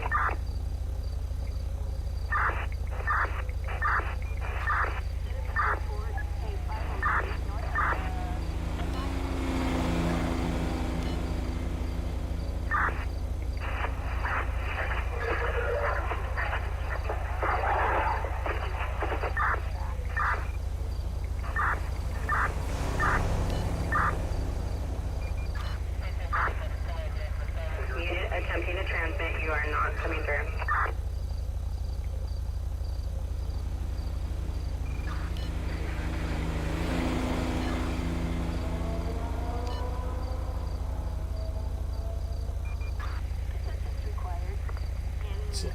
So I'm hand picking things that I want to monitor, and then basically when I enable GPS scanning, it's going to look at that favorites list, read lat and long from each one of those things I have programmed in there and see where I'm at, lat and long, and turn things on and off as I travel. So let's say you only want to hear the towns that are along your route versus, you know, some towns that the circle may overlap.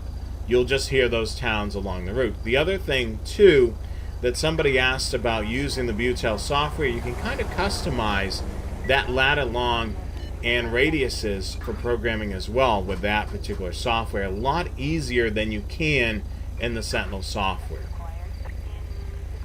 Of course, the handheld radio does support USB. It does take regular AA batteries or rechargeable batteries. Great question. Alright, so the 436 and 536 do support DMR, NextEdge, and Pro Voice. Just like, did we cover it? Yeah, the 996 and the 325P2. Now, Scanner Master charges a fee. I don't remember what it is at this point, but they do charge a fee and they'll do the upgrade for you.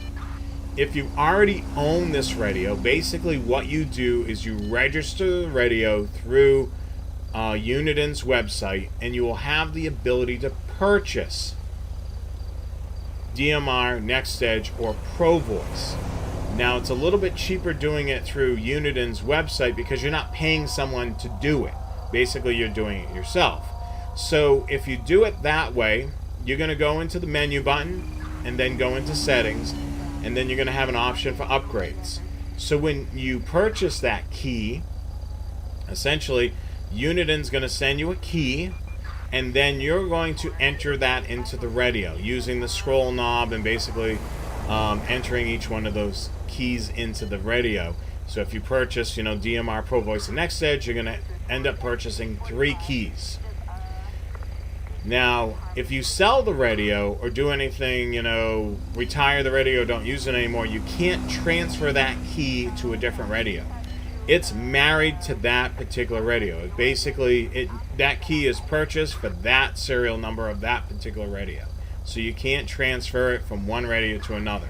So if you go to sell this, let's say you sell this radio and you end up getting a different radio, make sure you put in the ad, this has the DMR, Pro Voice, or NextEdge upgrade. You can get some extra money for that because those are paid upgrades.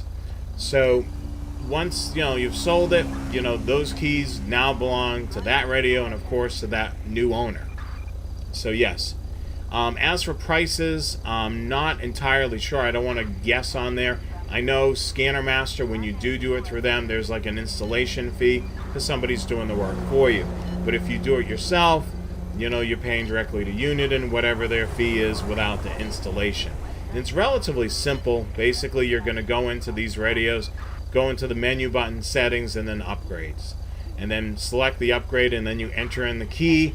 Once that key is entered, then that particular digital format would be enabled. So you'd be able to program a a DMR or an NXDN conventional channel or trunking system, and it will be able to decode it.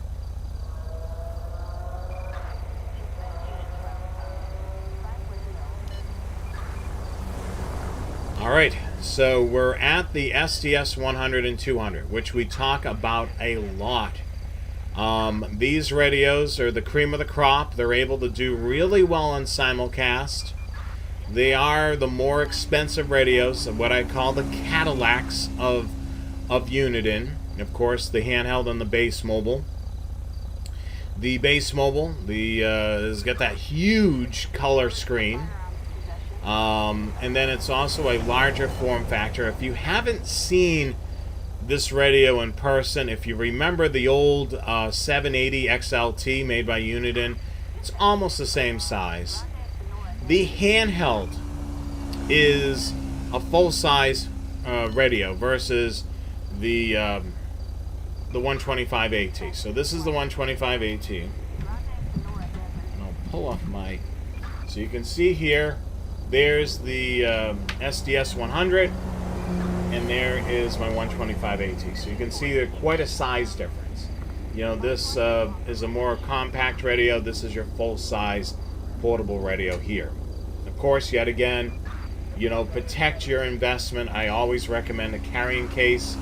This is no different. You know, you're spending about $650 on the radio. Spend an extra couple bucks and get a carrying case to protect it. Now, the major difference is, for years, Uniden basically went from AA rechargeable batteries for the batteries, or you can use alkaline.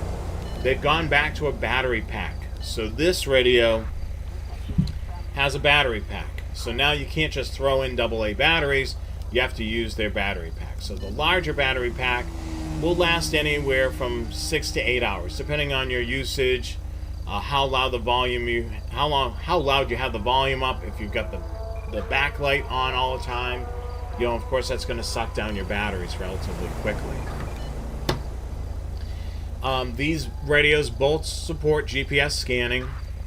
The other thing, the radios also have paid upgrades. DMR, Pro Voice, NextEdge are all paid upgrades on these particular radios. Same thing as all the other Uniden radios, but out of the box, just like all the other radios, this supports phase 1 and phase 2 P25 digital. So it's able to support both phases.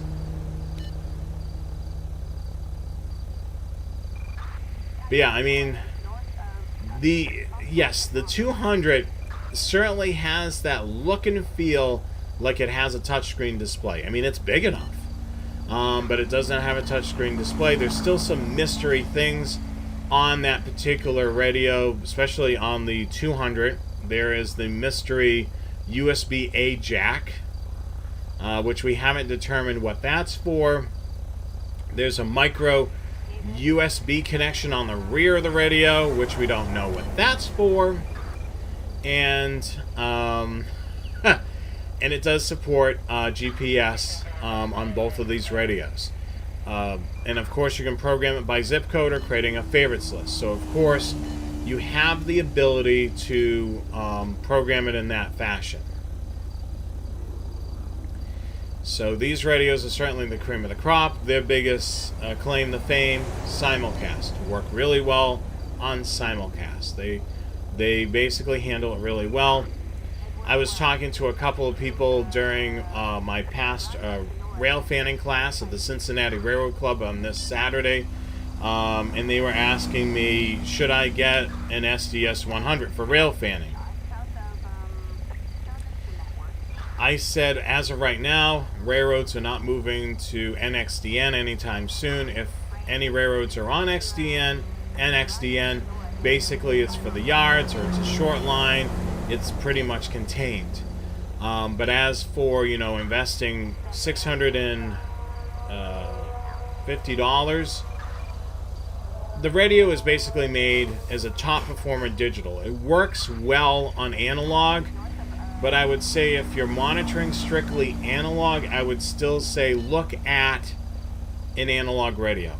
If you're doing rail fanning, you're looking for a portable, Rather than spending $650, I would say invest $130. And then of course you can get a cool antenna, get the carrying case, and of course if you love rechargeable batteries, couple packs of rechargeable batteries and a external battery charger, and you'll still be a lot less money than the STS 100. Don't get me wrong, the STS 100 and 200 work really well. So if you're in an environment where it's entirely digital, these radios will work great in digital. As for right now, a lot of questions that we get: when will the prices ever lower? The thing with these radios, I'm going to give you a little bit of backstory. So when I was working at Scannermaster, the competition was always undercutting us. You know, it may be one of our competing smaller companies undercutting us price-wise, or it was the big box store, Amazon, was undercutting us. So when Uniden came out with these radios, they basically said, we want a fair playing field. So we're going to set up map pricing for these radios. So, you know, people are not losing their shirt. I mean, especially, you know, with Amazon being able to price it whatever they want. Basically, Amazon, with certain products, they make a ton of profit on others. And on other products, they don't make a ton of profit because they're making it elsewhere. So they're able to kind of put this at the lowest price and then make money elsewhere. For the mom and pop companies such as Scannermaster and the other competitors, you know, they don't have that, you know, luxury of being able to sell it at cost or near cost. So basically Uniden said, we want to play even playing field. So these radios are basically have map pricing. So as of right now, you're not going to see the price drop on these radios until Uniden basically says you can drop this price down to X amount of dollars. So that's the story, long and short of it, with these particular radios. So as of right now, you're going to see, you know, of course, the SDS 200 right around $700, and then of course the portable around $650. So that's the story as of right now. This radio here is not a scanner per se, but this was the answer for simulcast before the SDSs came out. Still an awesome radio. I would highly recommend it if you're just monitoring a trunk system and you're looking for a small compact radio to monitor it. This radio here is the Unication G5. It works really well. It does have a hefty price tag, but it certainly is going to work and have the feel of an actual two-way radio. So up on the top there, you have a stubby antenna going from the left to the right, and then the knob that's over to the right is basically a group selector. So basically you can have talk groups programmed into one group, and then more talk groups programmed into another, and so forth and so forth. So you can basically scroll within those groups and have different programming settings for each one of those. So you can, let's say you were in Ohio. So let's say group 1 is all of the talk groups for Cincinnati, police and fire. You move further north, you go up to Hamilton, Ohio. You have in there all the channels for Hamilton, police and fire. That may be in group 2. Maybe you have group 3 for the highway patrol in a particular area, and then so on and so forth. So you're able to program in multiple areas just by using that, and it'll just scan that particular group. It has the look and feel of the two-way radio. The software definitely has the look and the feel of a two-way radio programming. Unication has made it a little bit easier. If you have a radio reference subscription, you can import in systems from radio reference, which makes it a lot easier than a whole lot of typing. Of course, this radio supports a battery as well.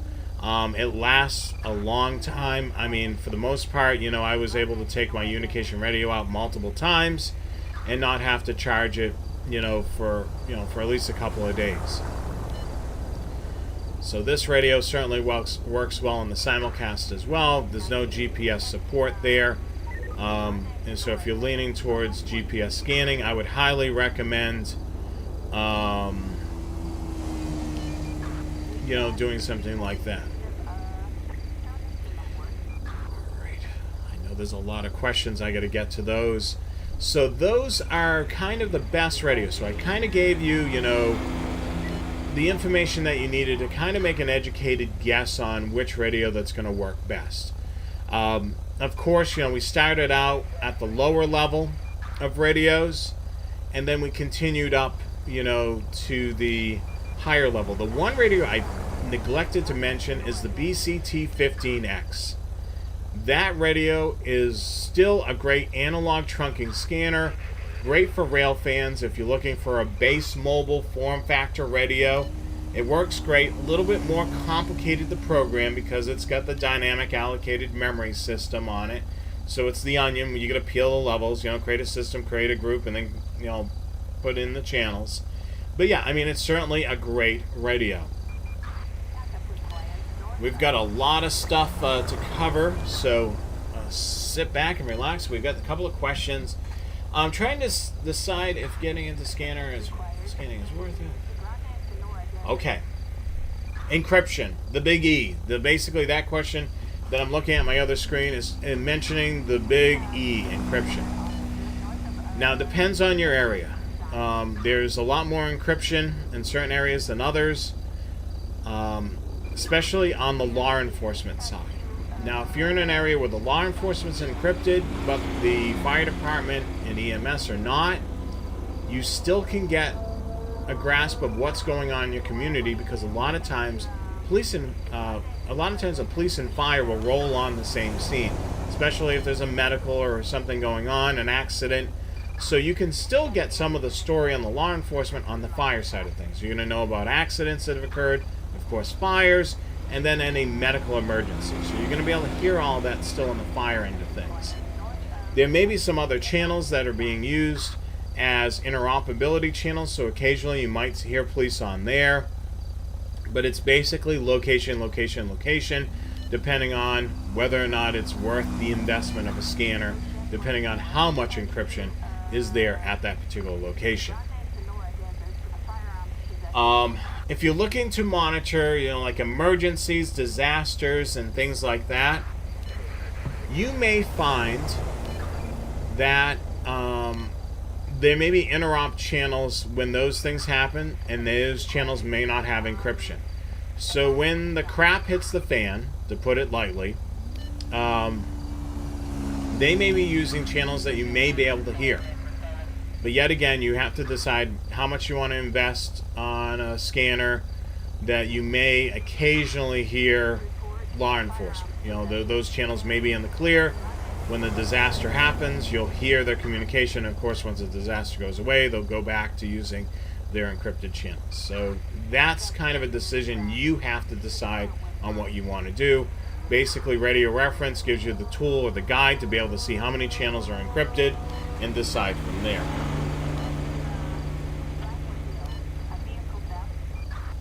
Okay, Whistler 1040. Kevin asked about, will it pick up law enforcement? Well, that all depends on what they're using for communication. If they're using P25 conventional or P25 Phase 1 trunking, yes, it will work as long as you have it programmed properly. If they're using Phase 2 trunking, DMR trunking, it will not work. It's not able to decode Phase 2. So if it's Phase 1 or conventional P25, yes. If they're using DMR or Pro Voice, no. So it's all about what you're trying to listen to. So yes, tonight we talked about kind of the best scanners, which are pretty much all the scanners that are available today. Each one of these are going to be the best scanner for you depending on what you're looking to do with the scanner and what you're looking to monitor with the scanner. So what may be the best scanner for me may be not the best scanner for you. And of course it all bases on, you know, type of scanner that's needed for the job, and then of course your budget. You know, what can you afford? I mean, that's the huge thing. I can't stress enough that these scanners are investments. You know, they're not cheap whatsoever. You know, I totally hear you. You know, it's not something very cheap at all. Scott is asking about, he has the 325P2.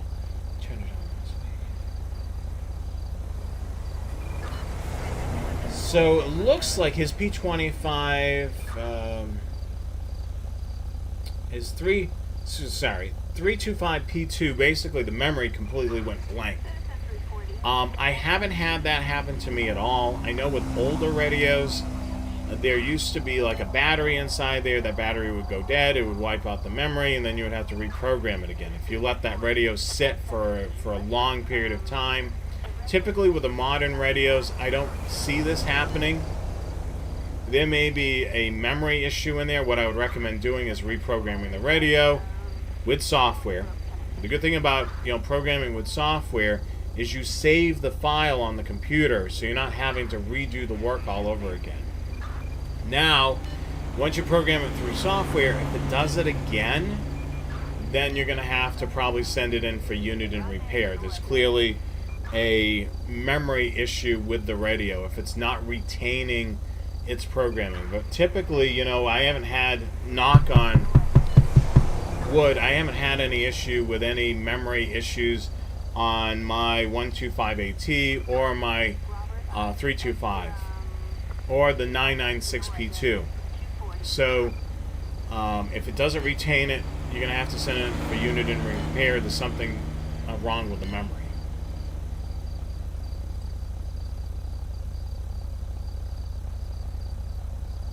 This is a great question that we get all the time, and I believe, Matt, you're kind of referring to the base mobile versus the portable, I think.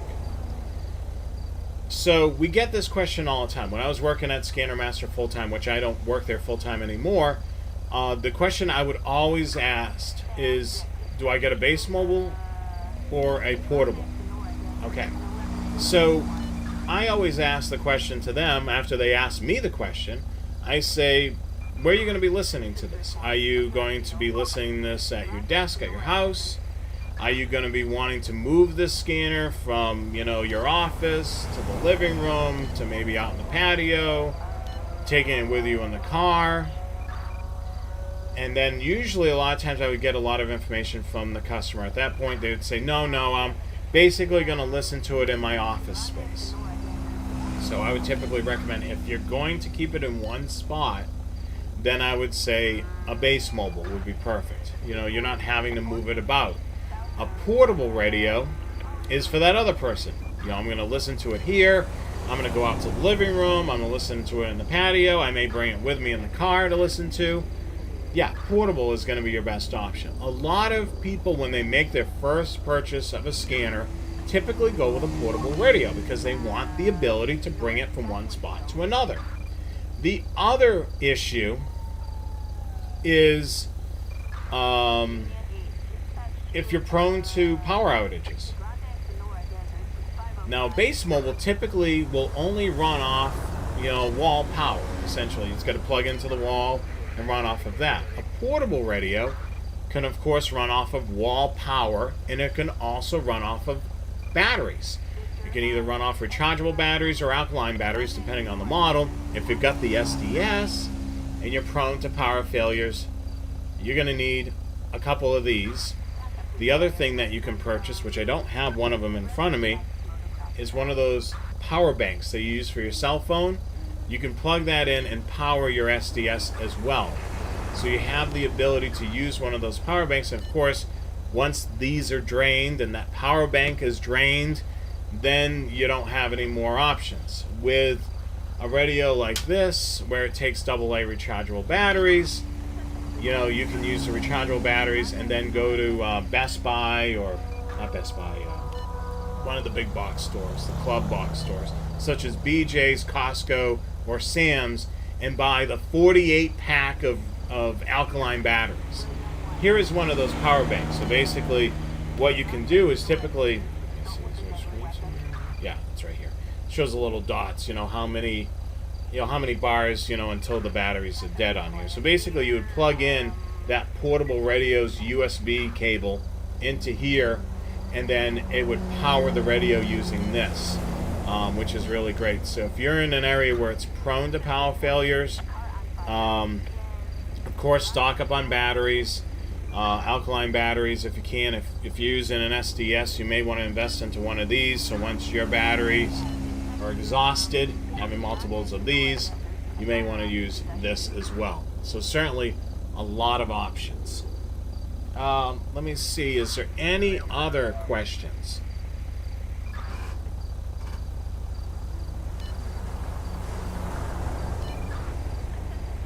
Let's take a look. I think we grabbed the vast majority of the questions, and I know Joe Bearcat has been frantically typing to many of our audience members, answering some questions.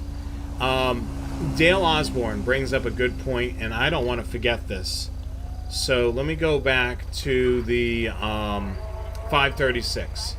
So the 536 actually has a Wi-Fi dongle that you can connect up to the rear of the radio, and this makes it a little unique. You can actually download the Siren app to your phone, and you have the ability to looks like somebody signed up for the newsletter. Thank you so much for signing up. I just got that notification. So basically you set up a Wi-Fi dongle on this particular radio, and you're able to connect to it through the Siren app within your Wi-Fi network. So basically you set up on the 536, connection to the Wi-Fi network that you're under, and then this will act as a remote head within your Wi-Fi network. So you're able to control the scanner from the app and also listen to the scanner from the app. The other thing that you can do from the vehicle is you can make that Wi-Fi dongle its own hotspot. So basically your phone will then communicate directly to the Wi-Fi dongle without a wireless network. So really cool feature that you can take advantage with the 536. Some people like it, some people don't, but I figured to share that. We actually did a whole show on the app and how to set it all up, so which is really neat. Okay, so the 15X is still a relevant radio. I just left it off basically the slide deck, but yeah, I would certainly recommend it. As for the lower level radio, the 30C, which is a step below the 125 AT, I've left it off. Be honest with you, spend the extra $30 on the radio and you get alpha tagging. You also get alpha tagging and PL tones, and digital PL tones with the 125 AT. So the 125 AT, I would say you spend a little bit more over the 30C and you get a little bit more radio. Not that the 30C is a bad radio. I would say, like if you're looking to, to get PL tones and alpha tagging, I would say the 125 AT is the best bet. Any other questions? I'll answer those. What I'm going to do is I'm going to go through a couple of slides, and then we will wrap up the show, but I'll see if there's any other questions there. It looks like another notification for the newsletter. Thank you so much for signing up. Make sure you subscribe to the channel, and do that right now before you forget. And also subscribe to our social media, Facebook, Twitter, YouTube, and Instagram as well. Make sure you do that.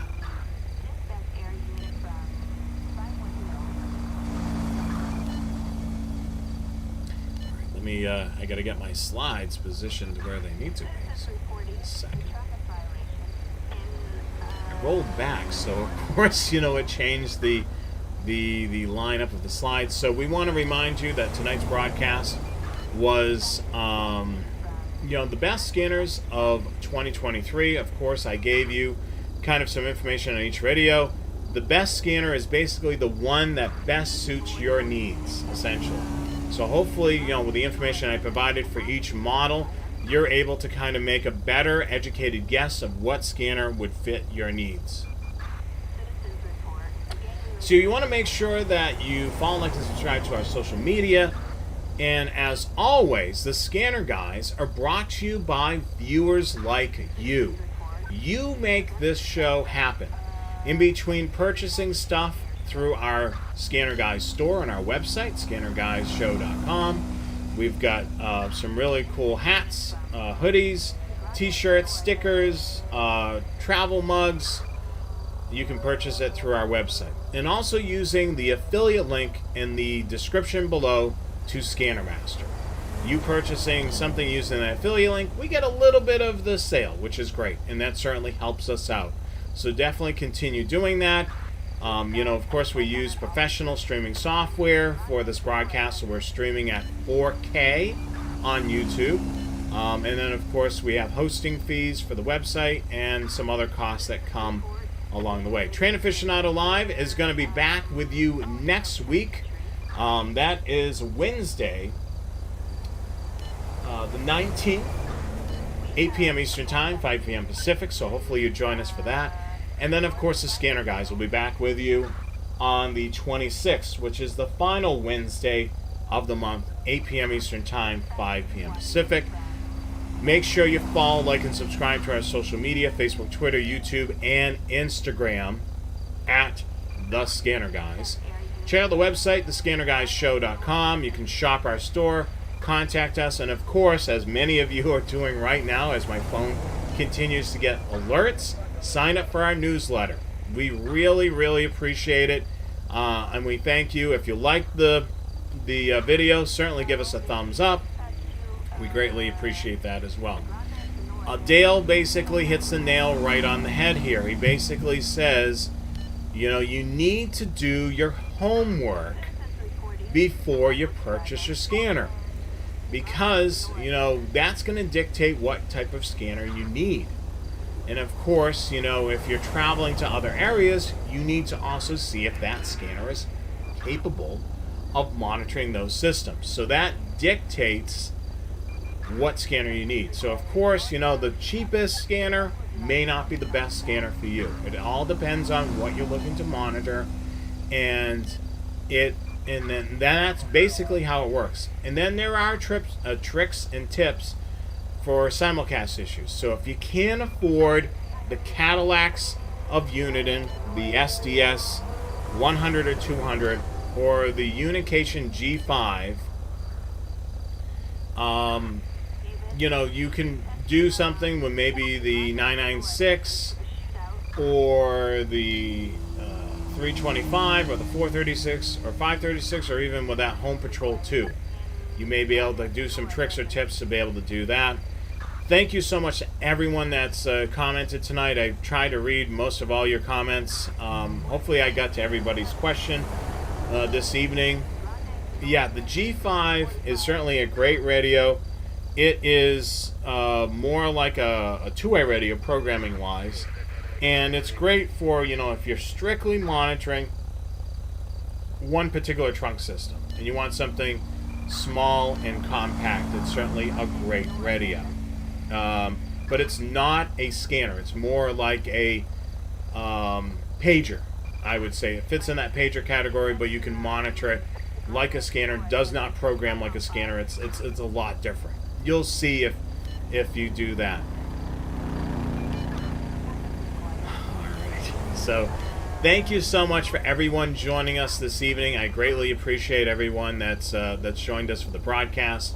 If you're watching this after the live post, certainly post your comments down below.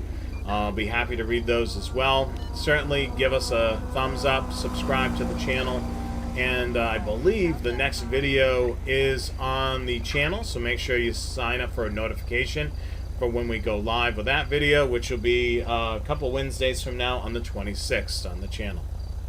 Thank you so much for joining us this evening. I'm Jonathan Higgins. Be safe out there. We'll catch you again on Train Aficionado Live next Wednesday, and then the following Wednesday we'll be back with the Scanner Guys. So have a great evening. I'm Jonathan Higgins. Have a good night.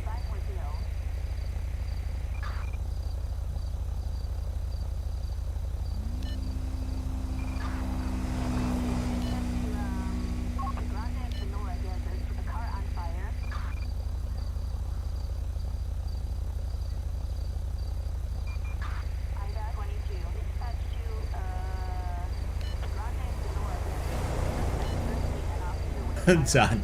But yeah, this is the big core reason. And that's why prior to the STSs, you saw unication pagers started to take off because somebody figured out it would be a good scanner component. That is good at the simulcast, but the thing with unication pagers, it can only do one job. It's not able to do all the other things that a scanner can do. So it can do one thing very well, yes, but it can't do anything else. So with the SDS 100 and 200, it can do it all. You know, you can monitor your analog, you can monitor your digital, monitor conventional, trunking, you name it. It's like antennas. You can have you put a Yagi antenna for 800 megahertz, okay, and it's a fantastic antenna for a specific direction on a specific set of frequencies. But you can't use that to listen omnidirectional, and you can't use that for VHF and UHF. It just ain't gonna happen. But you know, you put a discone up there, and it's going to be able to pick up everything pretty darn well. But that Yagi is going to do one direction and one set of frequencies really good, to the exclusion of just about everything else. That's the same thing with the unication. The unication does really well on digital systems, on digital trunking systems. That's pretty much all it does. Yeah, I mean, it can monitor analog conventional frequencies depending on if you get the VHF or UHF radio. But the thing is, it can't do both at the same time. Right. I mean, the thing is, it's great, and like you said, the Yagi antenna example. With the SDSs, you can do it all and scan it all at the same time. So that is that. So let's take a look at the layout of the radio. As we've learned from the SDSs, it's a different type of looking radio. They didn't recreate the 325, or any of the other, or the 125 AT. You know, it's basically in its own shell. We'll start off with the SMA antenna up on the top there, which is we're familiar with because a lot of the Uniden radios have incorporated the SDS. But the only difference is this radio has a lip. Which kind of raises some issues where people have to either get a particular antenna that'll work for the SDS, which Rich is going to show us right now, I think. So the antenna that comes with it is made specifically for it, and unfortunately it's in the car right now because I was using it the other day. But this is the Remtronics antenna. It's got a specific size, but that lip kind of sticks up above the antenna connection, and a regular everyday SMA antenna won't fit into it. It's because the base of it is too wide, so it has to be a little bit narrow, and the antenna that comes with it so you can see there how the SMA connection sits in that lip there. You can see from, let me just take off my case and I can show you a little bit more.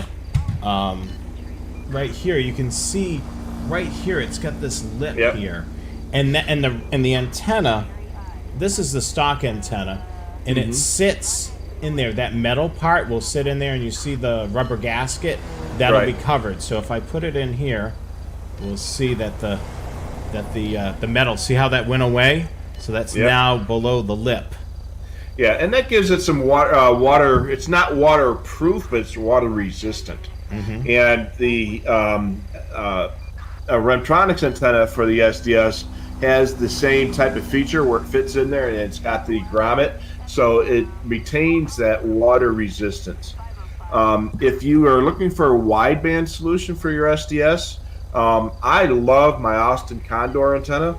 They're huge, they're big. I mean, I got a big head, and this thing's bigger than my head, you know. So it's huge. It's what is it, 12 inches long? Yeah, it's about 12 inches. And on the Condor antenna, the rubber part on the base goes all the way down to the bob of the SMA. So it would not fit onto the SDS 100. It works great on a 436 or a 396, but it doesn't work particularly well on an SDS because that rubber goes all the way down. So what I did is I trimmed it, and I'm trying to find a place where it focuses good on there. And it actually, so I just trimmed about, I don't know, 1/16 of an inch, or it's the 3/32, you know, just a little bit, and just enough so that the metal goes down, and then the rubber remainder does make contact with the lip. So it's not particularly water resistant anymore, but that's not the idea. But now I can use my Condor on there. You can use an adapter, and mine's got the adapter on it right now. But I hate using adapters when I don't have to.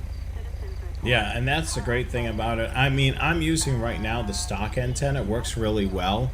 The other antenna is the one that Rich was showing, which I would probably recommend if you're looking for an 800 megahertz, 700 megahertz antenna, is the Rimtronics one. I would strongly recommend that. Let's go back to the layout of the radio as well.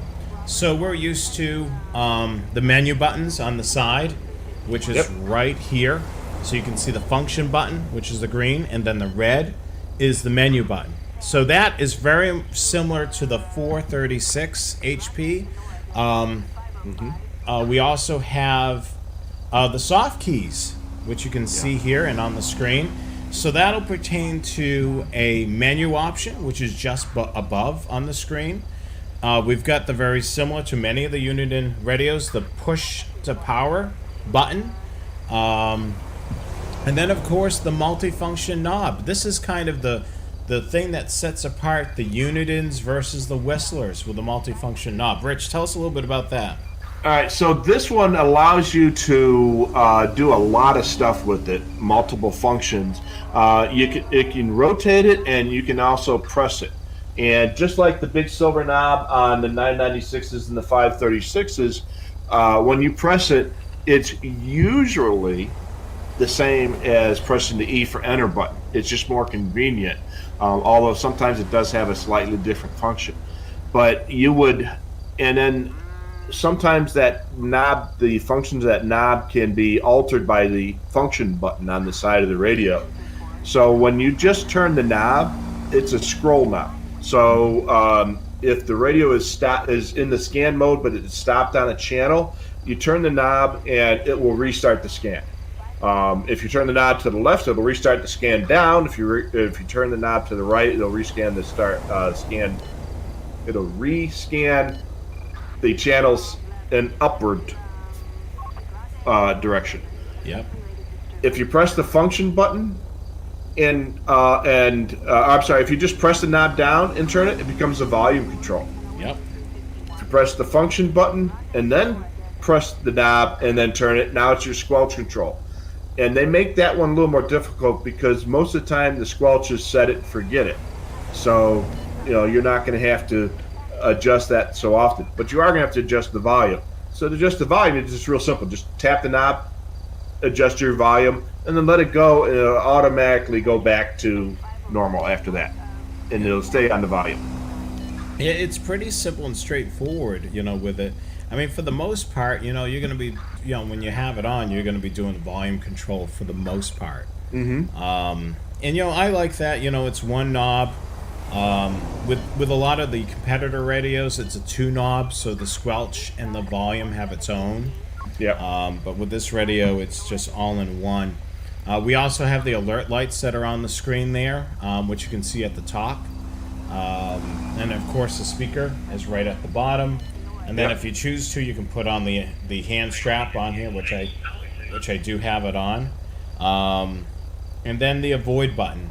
Now, many of you, if you haven't had a scanner in quite a while, the avoid button is what the lockout button would have been on a lot of the older radios. And the avoid button has a dual function. So if you were to press it once, it's going to do a temporary avoid. If you press it, double tap it twice, it's going to do a permanent avoid. When they came out with the Home Patrol, which was the first of the zip code scanners, they changed that terminology for zip code scanners from lockout to avoid. And there was some reasons for that, and a lot of people understand that. They don't understand the lockout terminology. Non-scanner type people may not understand the lockout personality, but they understand the avoid, because when you lock out a channel, it avoids scanning it, but it doesn't delete it from the radio. So I think that's why they came up with that terminology when the Home Patrol came out, and now all of the Uniden zip code scanners use that term avoid. whereas their legacy scanners, clean slate scanners, still use the lockout. But it still works the same way. You press the button once for temporary lockout and twice for permanent lockout. And I think kind of the word avoid, especially where if you're using the zip code based programming, where you're not physically programming in those channels yourself, avoid comes off, I don't want to hear this anymore. I just want to avoid it. Yeah. So, it's not something that you hand selected, if you put in a zip code. You put in a zip code, it's going to get anything and everything that's pertaining to that zip code. And then you hit the avoid because I don't want to hear it anymore. Yep. Something I want to avoid. Yeah, and remember, avoiding it either temporarily or permanently does not erase it from the radio. You can always unavoid it, and there's a procedure for that. And basically, it's a menu option. You go into the menu and unavoid the channels. It's the easiest way to do it.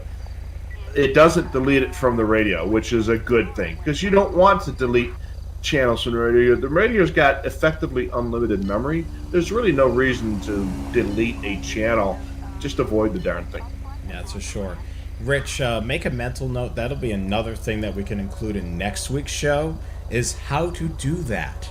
Because a lot of people are not aware that they could physically do that. So yeah. That's another good one that we were talking prior to the broadcast of the show, brainstorming some things for the next week's slideshow. That's another one. That'll be a good one in that one. So definitely tune in. If you're not familiar with that procedure, we're going to cover it next week. We're going to talk more about that, unavoid. Now, we've taken a look at the SDS 100. Now let's take a look at the 200. Now the 200 is still got some mystery items. Yeah, well, go back to the 100 again real quick. There's a mystery item on the SDS 100 that confuses the bejesus out of a lot of people. Yep. And that is that second USB port on the side of the radio. Which we can... Yeah, you can show. Yeah, we don't have a picture of it here, but on the side of the radio, there are two USB ports. There's the bottom one, which is the main USB port, and that's what's called a USB Mini. It's kind of like a trapezoid. And that's the main one, and that's the one that the cable that the radio comes with will plug into. You charge the battery, you do all your programming on that port. There's a second smaller USB port, which is called a USB Micro, that's above that. You can power the radio off of that port at this time, and that's it. That's the only thing it does. You can't program it, you can't charge the battery, you can power the radio. Eventually, maybe someday in the future, if the stars align and the waters part, that port will be used for something.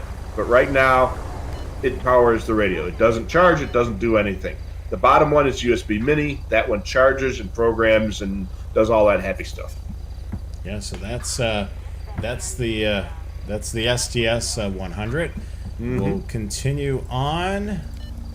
All right, so here is the 200. Very similar, but it's a base mobile version, as we can see here. So we have a headphone jack, just like go back to the go back to the slide. Oh yeah, that's right. Here we go. There you go. I see the slide, but nobody else does. Yeah, we don't. So it's very similar. The thing that throws me off, and this is another design change that Uniden has done.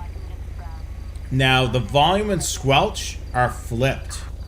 So if you've got a 996, a 15, a 536, any of those radios, the volume knob is down on the bottom and the squelch is on the top. Not on the SDS 200.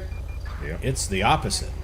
Yeah, and it drives me nuts when I'm trying to turn the volumes down because I'm always hitting the squelch control. Yeah, because you're so used to going to that bottom knob, which I kind of prefer it up in the corner, just the where it is.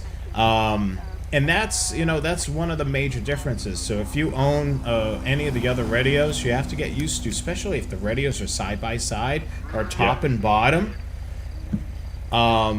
I could tell you the truth. I find myself often, if I'm picking up a call here in the office, touching the wrong knob. You know, lowering the I'm lowering the squelch instead of the volume. And it's just something to get used to. The other thing, look at this. There's an Ethernet jack in the front of the radio. And I remember when we were working on this, we were like, why is there an Ethernet jack in the front of the radio? And why is it directly below the squelch knob? Yeah, and the knob of the Ethernet port is on the wrong side. But unfortunately, by the time we got it, it was too late to change that. So, yeah, so the Ethernet jack is able to be connected up to your network, and you can do some cool things remotely with the scanner. You can even access it through the Siren app. So that's something that you can do there.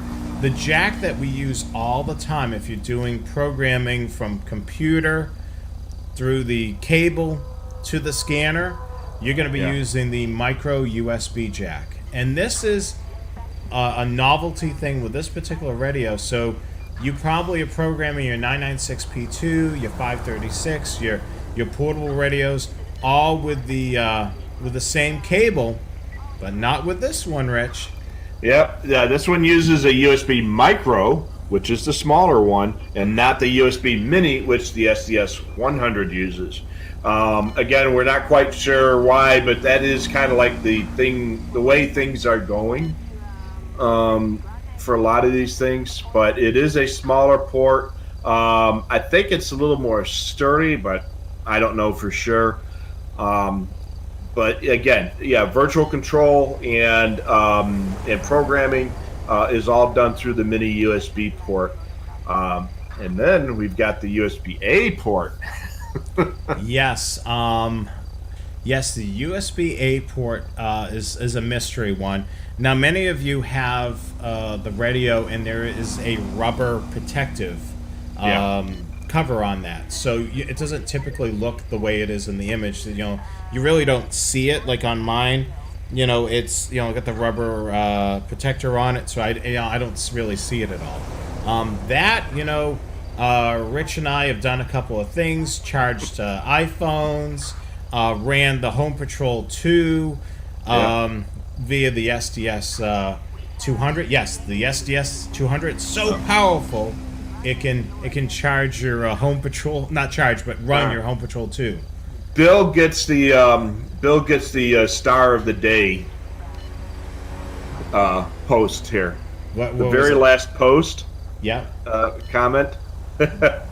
So I'm sorry. When we put that slide together, that is a micro USB and not a mini USB. Yeah, that was my bad. And then we also have the soft keys. As you can see here in the on the screen, it pertains to, in this screen, system, department, and channel. The great thing about it is while the scanner is scanning, let's say you want to stay locked in on a particular department. In this case, it's the sheriff patrol. So there may be in this grouping for this department other channels that pertain to the sheriff department. If you press the department button, it's going to stay on that department, which is the county sheriff there, and then it's just going to scan things that are within that layer. Same thing with the system. So you see Fort Worth Regional Radio System. Let's say you had a whole bunch of systems in the scanner, but there was something going on within this system that you wanted to monitor. If you hit the system button, it would just stay in that system and then scan everything that's pertaining to that system that you have programmed into your scanner. So it's basically the hold button on steroids.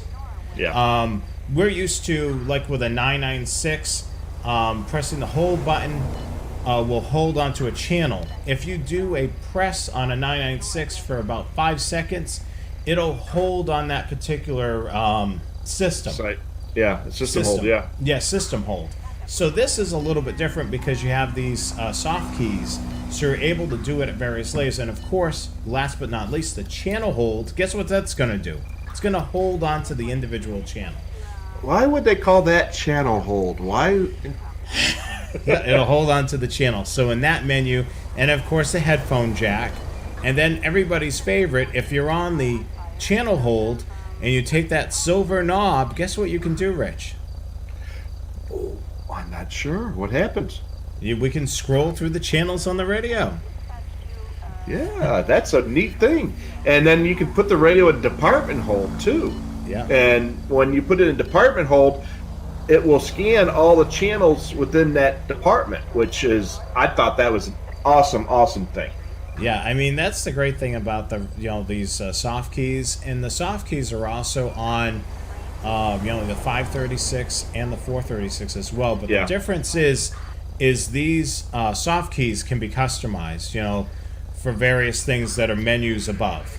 Yeah, on the 536 and 436, they're actually, the buttons are physically labeled as system, department, and channel, and you can't change those functionalities, whereas on these, they can actually be changed on different screens. And sometimes the functionalities do change, and when they do change, the label above it on the screen can change.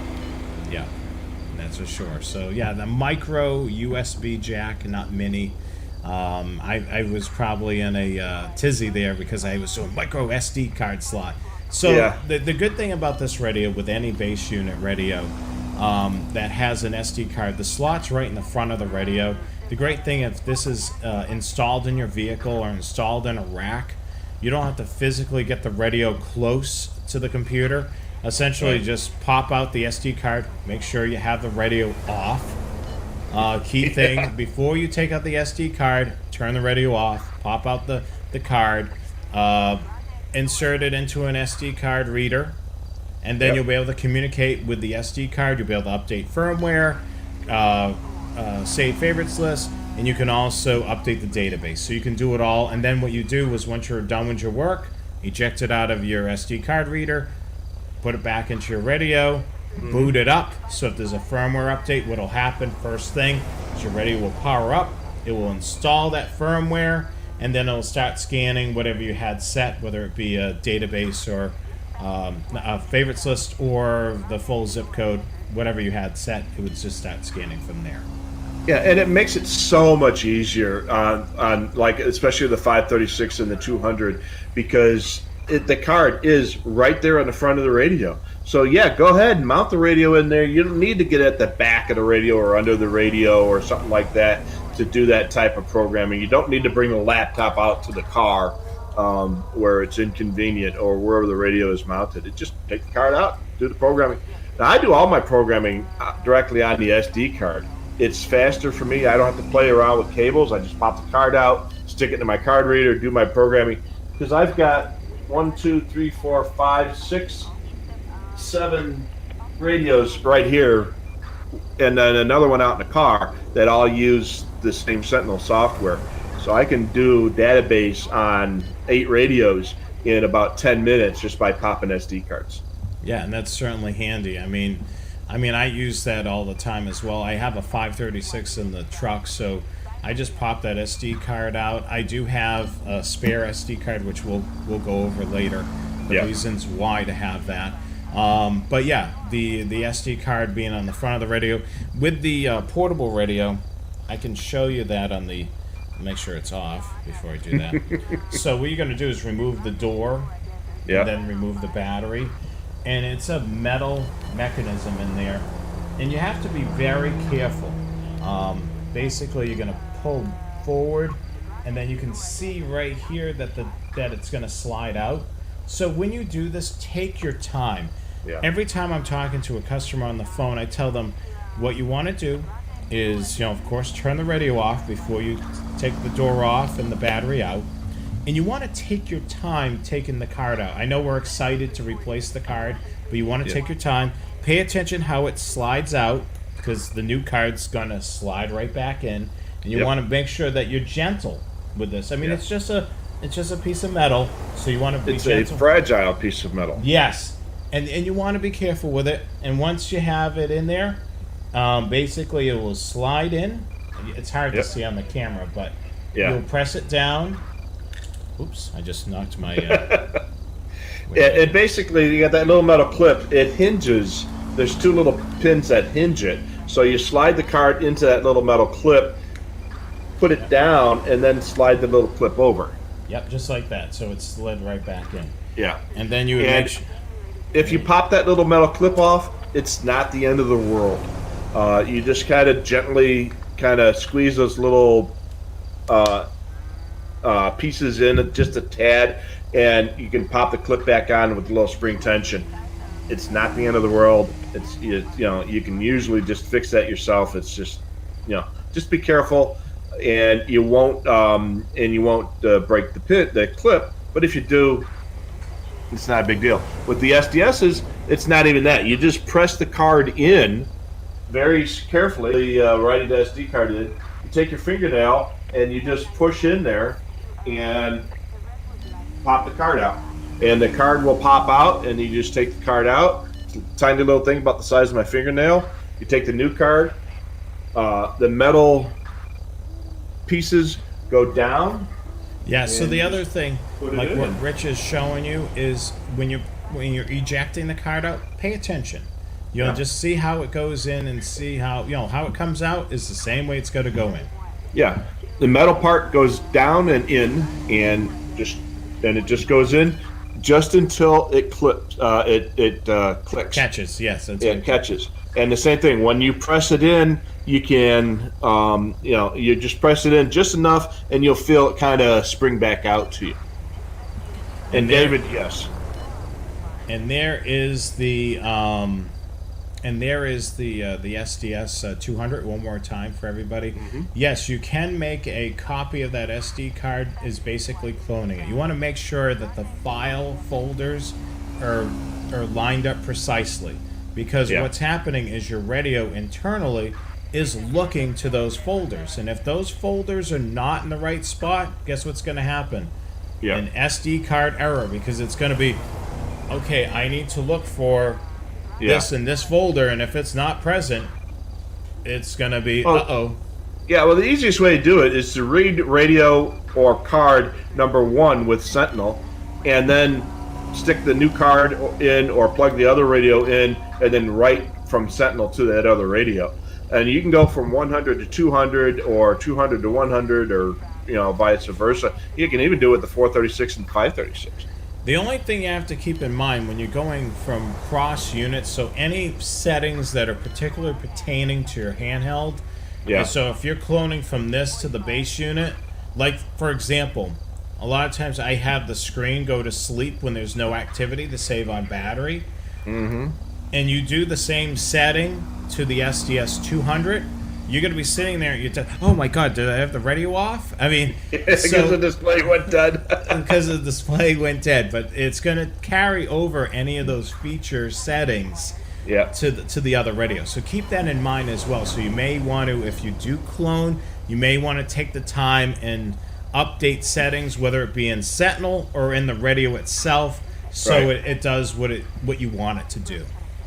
And the other thing with the SDS 200 about the difference with the SDS 100 is they both have a headphone jack, which is a limited audio output, so that when you put on headphones and you turn the volume up, you're not going to blow out your eardrums. The jack on the back of the SDS 200 is a external speaker jack, which the SDS 100 doesn't have, and that will give you your full power out to drive a speaker. So if you're on an SDS 100, it doesn't have enough audio oomph to drive a full-size speaker properly. On the SDS 200, it does on the rear jack, not on the headphone jack in the front. That's for sure. I mean, that's the great thing about it. I have in my truck, I have the 536, and I'm using that rear jack. Just because of it, I mean, you have the window down, you have the radio on, so you have the scanner on. It becomes a noisy environment in the vehicle. So an external speaker is definitely key. Let's continue on. Display options. So the techie geeks are going to like the one that's on the right. Yeah. The people that want simple and clean are going to want the one on the left. Now you notice that it's the same information. I'll tell you what, I took these photos, and I, for whatever reason, I had to reboot the radio, and then I had to, it's going to be on something different. So I was scanning, I hit hold on it, and magically, It ended up on the same channel. You notice the time Oh, difference? that would never have happened for me. You must be blessed because that never would happen for me. But do you see the time difference? Picture on the... Oh, yeah, the 30 minutes apart. Yeah, it was pure luck. So basically, this is the same channel on the same trunking system, and you can see all the information out there on the screen. So it's depending. This is user preference. So if you like a lot of information, you're gonna like the one on the right. If you want it to look clean and not needing all the geeky stuff, you look to the one on the left. Yeah, so simple display gives you just the basics. And then detailed display gives you all the good stuff. And you notice, so if you own a Home Patrol 1 or a Home Patrol 2, you notice that one on the layout looks very familiar on the left, doesn't it? Yep. I mean, other than having the menu buttons on the top with the various things, it looks very familiar, doesn't it? Yeah, I mean, there's no little arrows at the right side of the right edge of the screen. But yeah, I mean, it's got the same type of clean little layout. The great thing about these layouts is on the advanced side, you can customize. And we could do a whole show about customizing your screens. You can find some of these on Radio Reference. People have shared their customized screen. What does that mean? So you could put the volume and the this, that, and the other thing in different spots, colors. You can go to town with the colors and change all the colors if you want. Yeah. Yeah, you can change just about everything on the screen. You could put different items in different locations. There are some stuff that you can't change, but you can change most of the stuff. There's a few things you can't, but almost everything you can change. But on the individual screens, you could put in, especially on the detail screen, you can put all kinds of great techie information, system ID, talk group ID, GPS status, latitude and longitude, the frequencies, the signal strength, the NAC codes, the PL tones, all kinds of crazy stuff you could put just about anywhere on the screen. Yeah, I mean, it's like literally, you could have a blast with this radio, being able to do... Don't be, like if you're a beginner in this hobby, you can slowly warm up to the radio. It's not something that you gotta be like, oh my god, I'm gonna be overwhelmed with this radio. These features are here in the radio. It's whether or not you want to activate them and use them. Yeah. Yeah, and you can turn on the stuff you want and turn off the stuff you don't want. If you don't know what a NAC code is, there's no reason to have it on the screen if you don't care what it is. So you can take that off and put something in that makes sense to you or is important to you. Or if you don't need any of that crud, go to the simple screen. It makes it easier to pick out the stuff that you want right now instead of having to dig through all the rest of the fluff. That's for sure. So let's continue on here. Now this is a big component, Rich. I mean, we've talked about this slide is very important. So the radio, and this is a question that we get all the time, will the radio work on X, Y, and Z? It'll work on APCO 25 Phase 1 and Phase 2, which are good there. It'll work on EDAC, Motorola LTR systems. It'll work on FM narrow, which is the latest, and FM, FMB, as well as AM modes. So the things that come into extra cost are the other digital types of format: DMR, Mobo Turbo, NXDN or NextEdge, and Pro Voice. Now, why did Uniden make these an additional cost? That's the other question that we get a lot. Exactly, because on the Whistler, on the TRX line in Whistler, you get DMR and NXDN with the radio without paying extra for them. The difference between the Uniden model and the Whistler model in this respect is that Uniden is paying a licensing fee to allow it to follow the trunking properly. make it keep it as simple as possible. It follows the Pues trucking system genial, on DMR and NXDN. Estúpidas. If you're Bye, using Willie. just DMR, conventional, non-trunk, Not the calculation about how the police you're do going to it. have no difference between the Whistler and the unit. I'm here, If no, there's it is, something where the unit really shines on both NXDN and DMR. And Whistler doesn't have Alright, the I'm Pro gonna go ahead and Voice. So move if you've this got a Pro Voice, track if you're one of the out very of few here. areas that still Like, have Pro Voice, Yo, you're what gonna the get a hell? unit Don't have a break. are no Request. chance. Okay, fuck. I leave it Yeah, here. I mean, these things All are right, also Mark as what, well. what Uniden had to do and able to use this technology. They had to get licenses. And the licenses what's up, are guys? based on the amount of radios that have DMR. So it's going to cost That our was programs the next unbelievable. day. Yeah. So the I other know. reason why it's extra cost is they wanted Yeah, because to I'm a give cop. the consumer You know, next time option, pay attention. whether or not they want to have all three or just have one, two, of mix around of those three. The thing is if Uniden included all three of those, the price of the radio would go up substantially. Oh yeah.